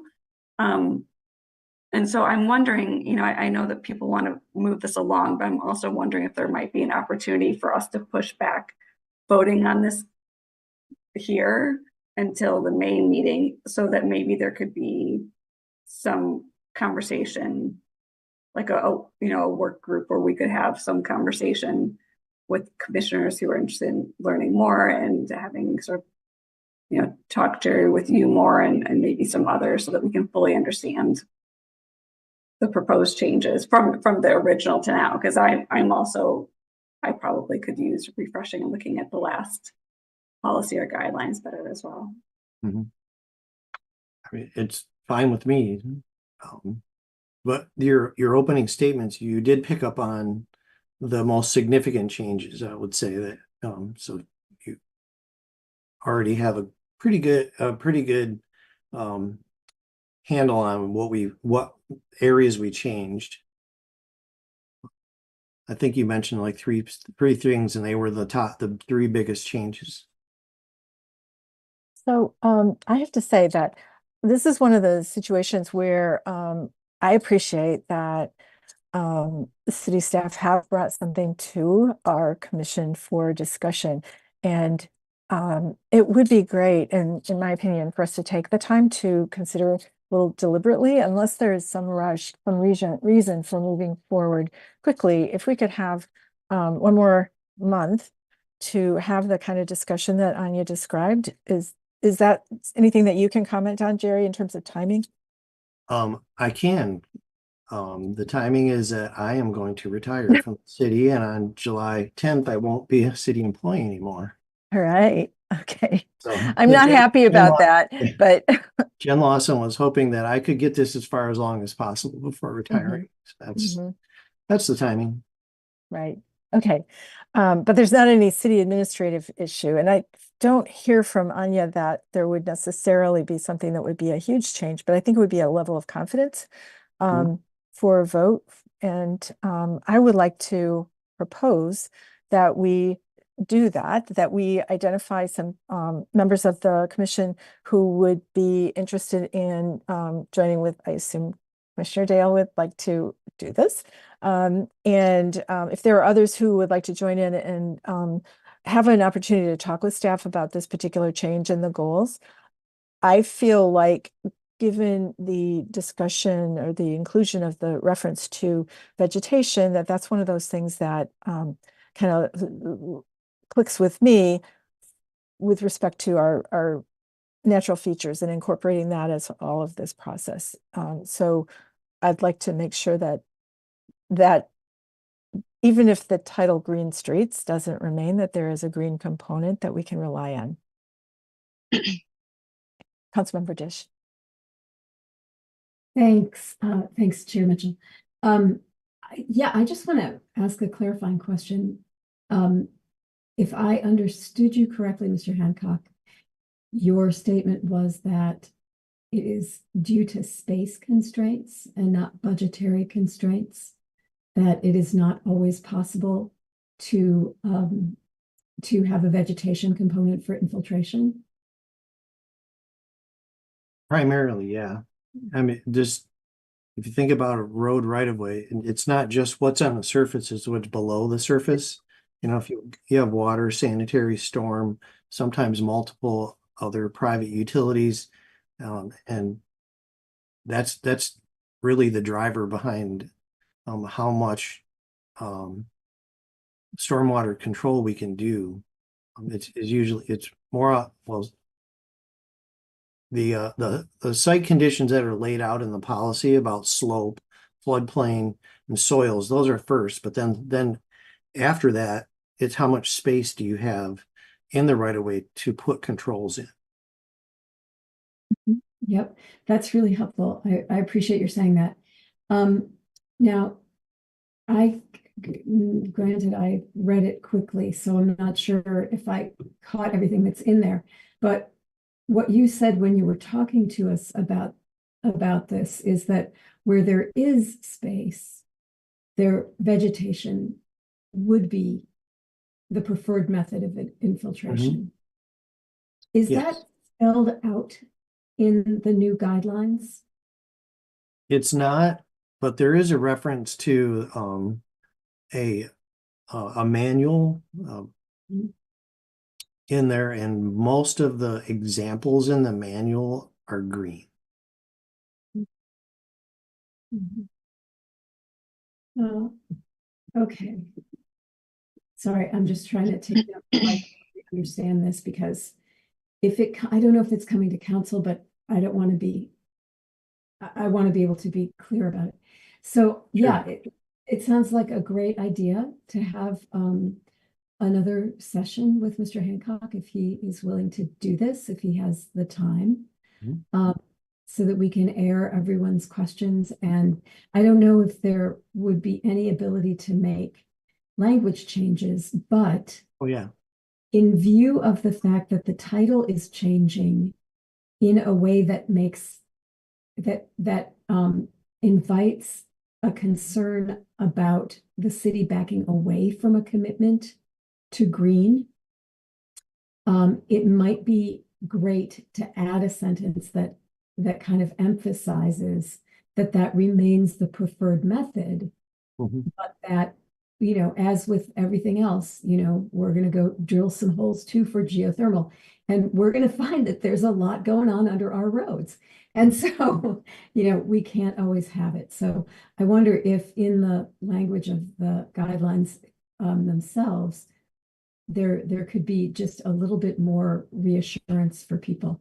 So that's all, you know, that's all I wanted to say. And I would love to be included in this meeting if it can be scheduled at a time where I can be free. Sure. Just one clarification. The title didn't have green streets in it before, but the body of it did mention green streets. So and we have kind of scrubbed that out of there a little bit in this version. Right. Thank you. I think I would like to proceed with that approach to set a meeting within the next, let's say 3 weeks, so that there's some preparation time. Actually, 2 weeks would be better if possible, so we can prepare whatever material for our May meeting. And so I see that Councilmember Dish and Commissioner Dale are interested. Who else may be interested in joining this group? Mr. Brown Curtis. Anyone else? Okay, I'll consider myself a maybe and put myself in the list, but I may not. Okay, thank you. So let's consider this. Is it all right? I don't think we need to vote on anything. Let's consider it sort of tabled temporarily, or however, whatever a term might be. Yeah, actually, I considered this the first reading because the actual policy wasn't included the first time. So that works out well because that's we were going to helpful. have the second reading in May anyway. So that's great. Thanks, Erin. Do you think that's you could great. send out a when to meet or something, Erin? Would that be possible? Or what's that? Oh, yes. Yep. Yeah, scheduling like a when to meet, or you Yeah. know, I find those the easiest actually, but other people have their own preferences for those things. Yeah, that'd be really helpful. Yep, I can do that. Great. Thank you all. Thank you, Jerry. Thanks for coming. This 2 in a row. So Erin, would you be coordinating that meeting, or is that something you would like me and Jennifer Lawson to do? Yes, at least one of you would be helpful, I think, to help answer those questions, but we can touch base after. Okay. Okay. Yeah, thank you, Jerry. That was a surprise, me promoting Jerry to panelist. So I don't think you was expecting to answer questions. I really appreciate that you were here, because I think it really helped us get to this point. So thanks, Jerry. And I anticipate that we'll be able to move forward next month. But great. Better to be confident, I think. Yes. Okay, great. So with that, I'd like to bring up, and you all, it's 9:09. I know that we're past our usual meeting end time, but I would like to consider the last final item, the feasibility study resolution that was in your packet. And I know that there was some information that came late. which included some notes from the Office of Sustainability and Innovations, commenting on the original version of it. And so I kind of put together a version that kind of that included sort of a red line version that shows the changes. And is that something, Erin, we could look at right now? Yes. I'm gonna, can you remind me? I'll just, yeah, if you want to tell me which okay document here, and I can pull it. Go ahead and pull it Thank up. you. If we could do let's do the one that's called the red line version 2. So people This one can here? see, yeah. Okay. Oops, can I see it?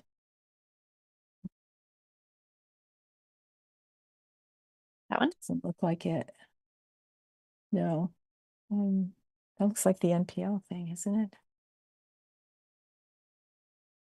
Yeah, that's not it. Oh, it is. Sorry. But I can't see the resolution. Oh my goodness. Okay, so this is my email to you. Okay, so if we can click, I don't know what will open right now. Let's do the PDF of Redline version 2 up in the upper right corner. Yep. This one? Okay. Yep.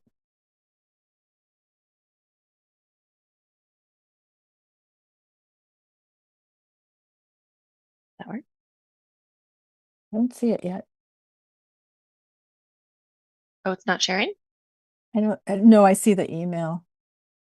Oh, I wonder if I shared the document. Sorry. That's okay.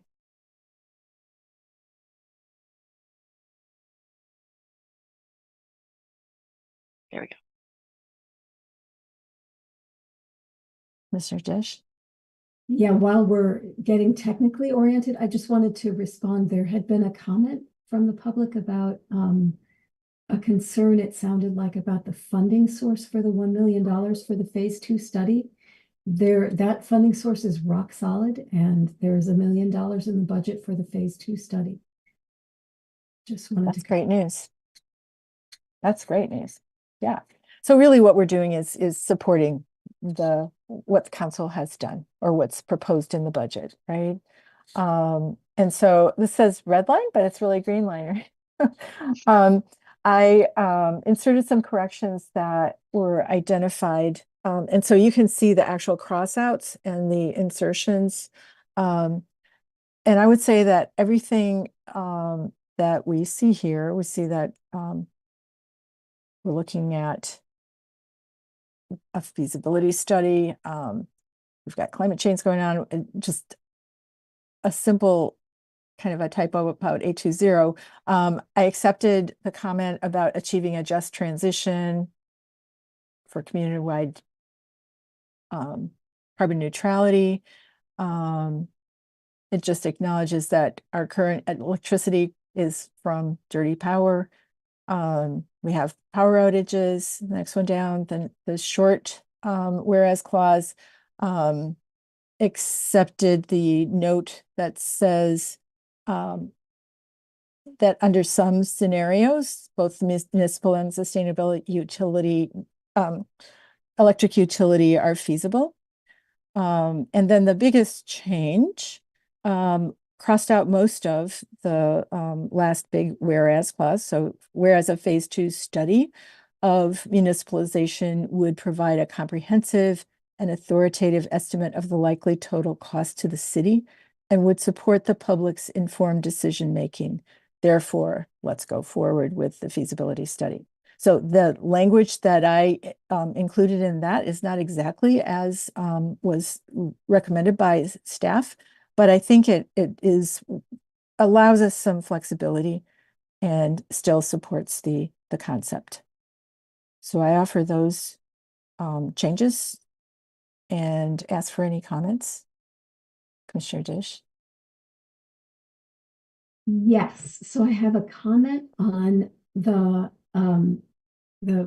final whereas clause. Mm-hmm. Now, my understanding is that the phase 2 study will not provide an estimate of the total cost to the city of municipalization, because the goal of a phase 2 study is to better assess and value DTE's assets, but it would not provide an estimate of what, and therefore it's very important because clearly we want to go into court. DTE is going to say our assets are, worth 100 pounds of gold. And we want to be able to say, no, they're not. They're worth 50 cents. So obviously I'm exaggerating, but the phase 2 study will not tell us what it takes us, what it would take us to, what investments need to be made in order to make the DTE's equipment reliable. So I either taking out total or just making it clearer. I think total just doesn't work there because it connotes that we're talking about it invites the interpretation that. So why don't we just take out the word total? Let's How do about that. I would say possibly authoritative estimate of the value of DTE's assets.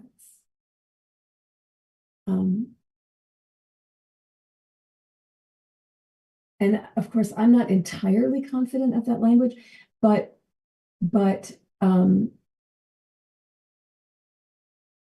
yeah, because the phase 2 study is a valuation study, is it not? That's my understanding of it. Yeah. But I think so. Here's my intent, and maybe we can clarify with this. The intent is to support whatever the scope will be of the yet to be written RFP. That's all, and not to overly constrain that at this point. But no matter how it's written, the phase 2 study is not going to include the cost of making DTE's equipment reliable. Yeah, but we're not talking about reliability in this statement. At least that word doesn't appear. But when you say total cost. Okay. But if we take out total, we'll just say the cost or the value, the value. It's value, right? Value and cost are not the same thing. Yeah. Right? So Rita, can I interject because Dr. Please do. Stoltz answered some of those questions in the Q&A. The first one, the phase 2 is only going to be the value of the DTE's assets, the poles, the things like that. There's also going to be a cost that the phase 2 study won't address, which is how much do we have to pay to basically buy out DTE to not allow DTE to sell power within Ann Arbor. That's a cost that gets decided by the judge. Right. And then that's the business. But that's still, when you say phase 2 cost, they're going to have to that's going to be the total of what we're going to have to pay. So I think, what the OSI wrote is probably more accurate and more, the reliability comes even later after that. That's another one further down the road. Let's look at the last statement on this that shows on the screen with what Aaron shows. Phase 2 study should provide appraisal of the system's value, which would be necessary to provide the public so they can make an informed decision about next steps regarding condemnation proceedings. Right.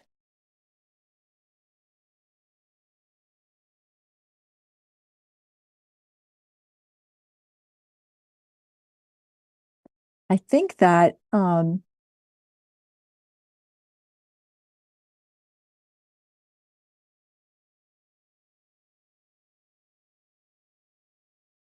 you could just put that statement in there. Right. All right. Is that so? Would we like to vote on that as a group? Because I think I don't feel totally confident of that, but go ahead. We could put that to a vote to include or not include that as an amendment.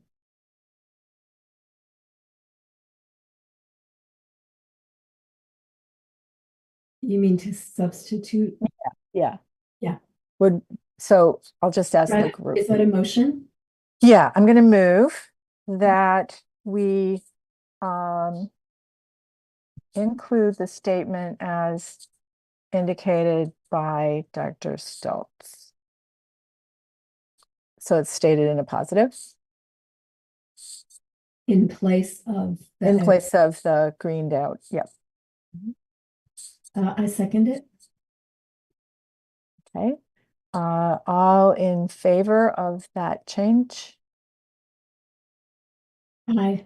One, Aye. 2, 3, 5. Was that 100% except for me? I'm gonna vote a no. Okay. All right. The ayes have it. Yeah, I was trying to avoid including the condemnation word, but that's okay. Okay, so here we go. And then if that is the amended version of our resolution, can we proceed to vote on the I resolution? have one other question, Rita. Yeah. I think it's the fourth paragraph. It talks about less than 13% of clean renewable power. When I was looking at the executive summary, I thought it was 19%. It was on page 3 of the executive summary. I think that might have been updated, so I probably took this from an earlier document. So we could put 19 in. I'm okay with that. Yeah.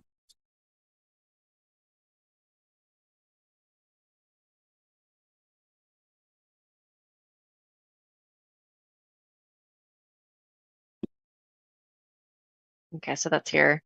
Yes. Okay. And then the 87 would change to 81 also. Right.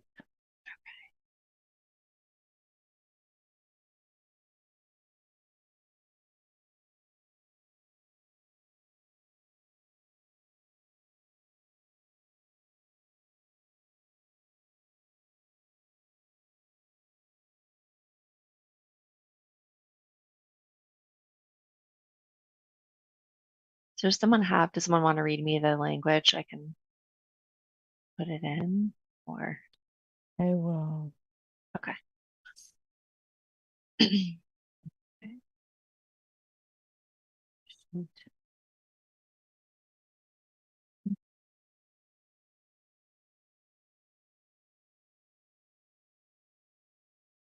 Okay, here it is.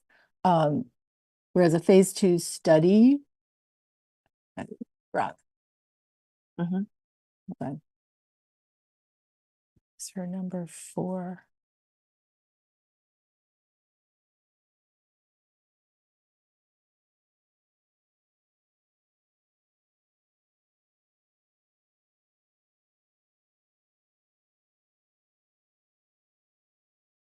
Okay, here it is. Sorry.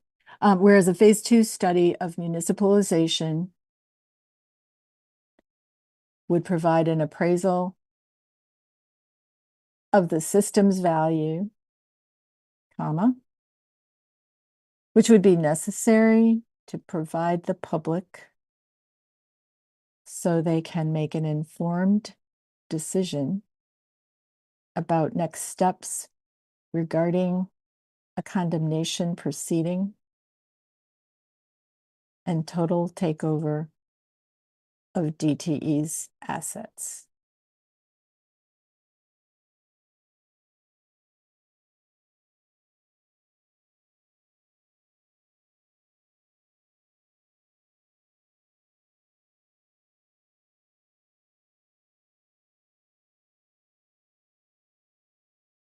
Is this like apostrophe? Yeah, I think so. Okay. Yeah, because I don't think systems value, I think it does mean possessive, yeah. And there is a typo in the next sentence as well, in the next resolve clause, sorry. If you scroll, I can't see. Probably it should be either advises that the Ann Arbor City Council pursue a phase 2 study, or advises the Ann Arbor City Council to pursue a phase 2 study, whichever you want, but without either one of those, it doesn't make sense. Mm-hmm. Okay. All right.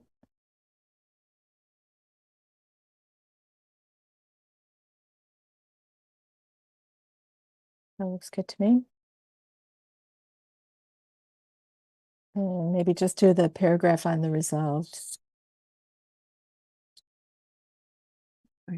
at the very last, it's really the last sentence. There. It'll all go on one page once all the changes are okay. accepted. Okay, accept all changes. Mhm.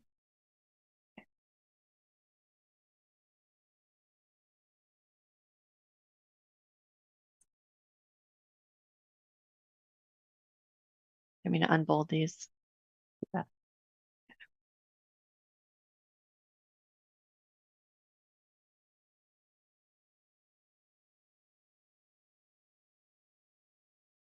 Right, acceptable to everyone. Looks like there's some bolding I put in up above. I was trying to make it so people could see. Mhm.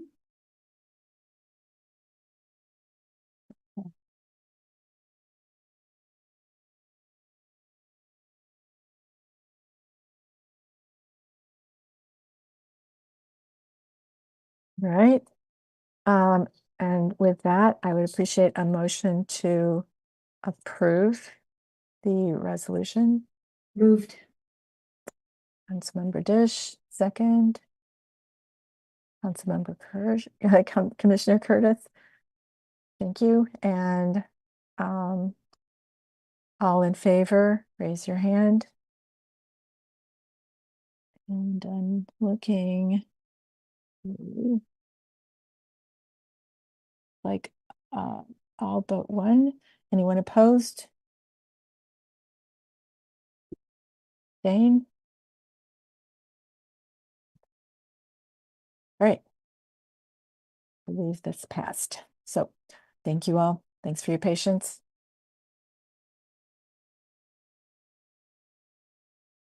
Now we've got another couple of pieces of the meeting to do. And that is, I would like to ask your preference as a group. Do we want to go through the reports by the, it's getting late. So I ask you whether you wish to do our report outs as we usually do, or move further. No one cares? No, you're saying no? Everybody's saying no? Okay, I'm actually okay with doing that. We need to, okay, I will ask you all to let me know items for the next agenda. Certainly one will be a report back on the stormwater management for that group that will be meeting. Our next scheduled meeting is Thursday, May 23rd, 7 o'clock by Zoom. And just a note for you all, this is the, I see Commissioner Curtis. This is the time of our appointments for election of officers. So I have served, and I certainly welcome anyone approaching and stepping up to chair the meeting or run for vice chair, your choices. Commissioner Curtis. Yeah, the Energy Commission voted on the SEU to support that. Should we have the similar thing from the Environmental Commission? We certainly can. And so I think that needs to be a little bit investigated, because I know that this particular one that I was interested in presenting this to the group because of the budget coming up and wanted to make sure that we had our support and advice to council. And so I don't know if that's the status with the SEU, but we can find out. Yeah, the SEU was to support the vote of the people in The a few ballot months. language, So, yeah. Right. Well, not really Yeah. the ballot language, but just to put it on the ballot. Right. Okay. Okay. Let's look into that. And anything else? So that would be a future agenda item. Thank you. Okay, we have a second public comment session. This is an opportunity for persons to speak up to 3 minutes. Please call 888-788-0099 and enter meeting ID 962-0336-6453.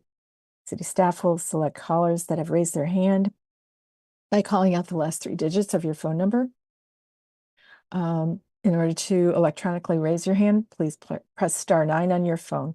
You'll hear an automated announcement that the host is allowing you to speak.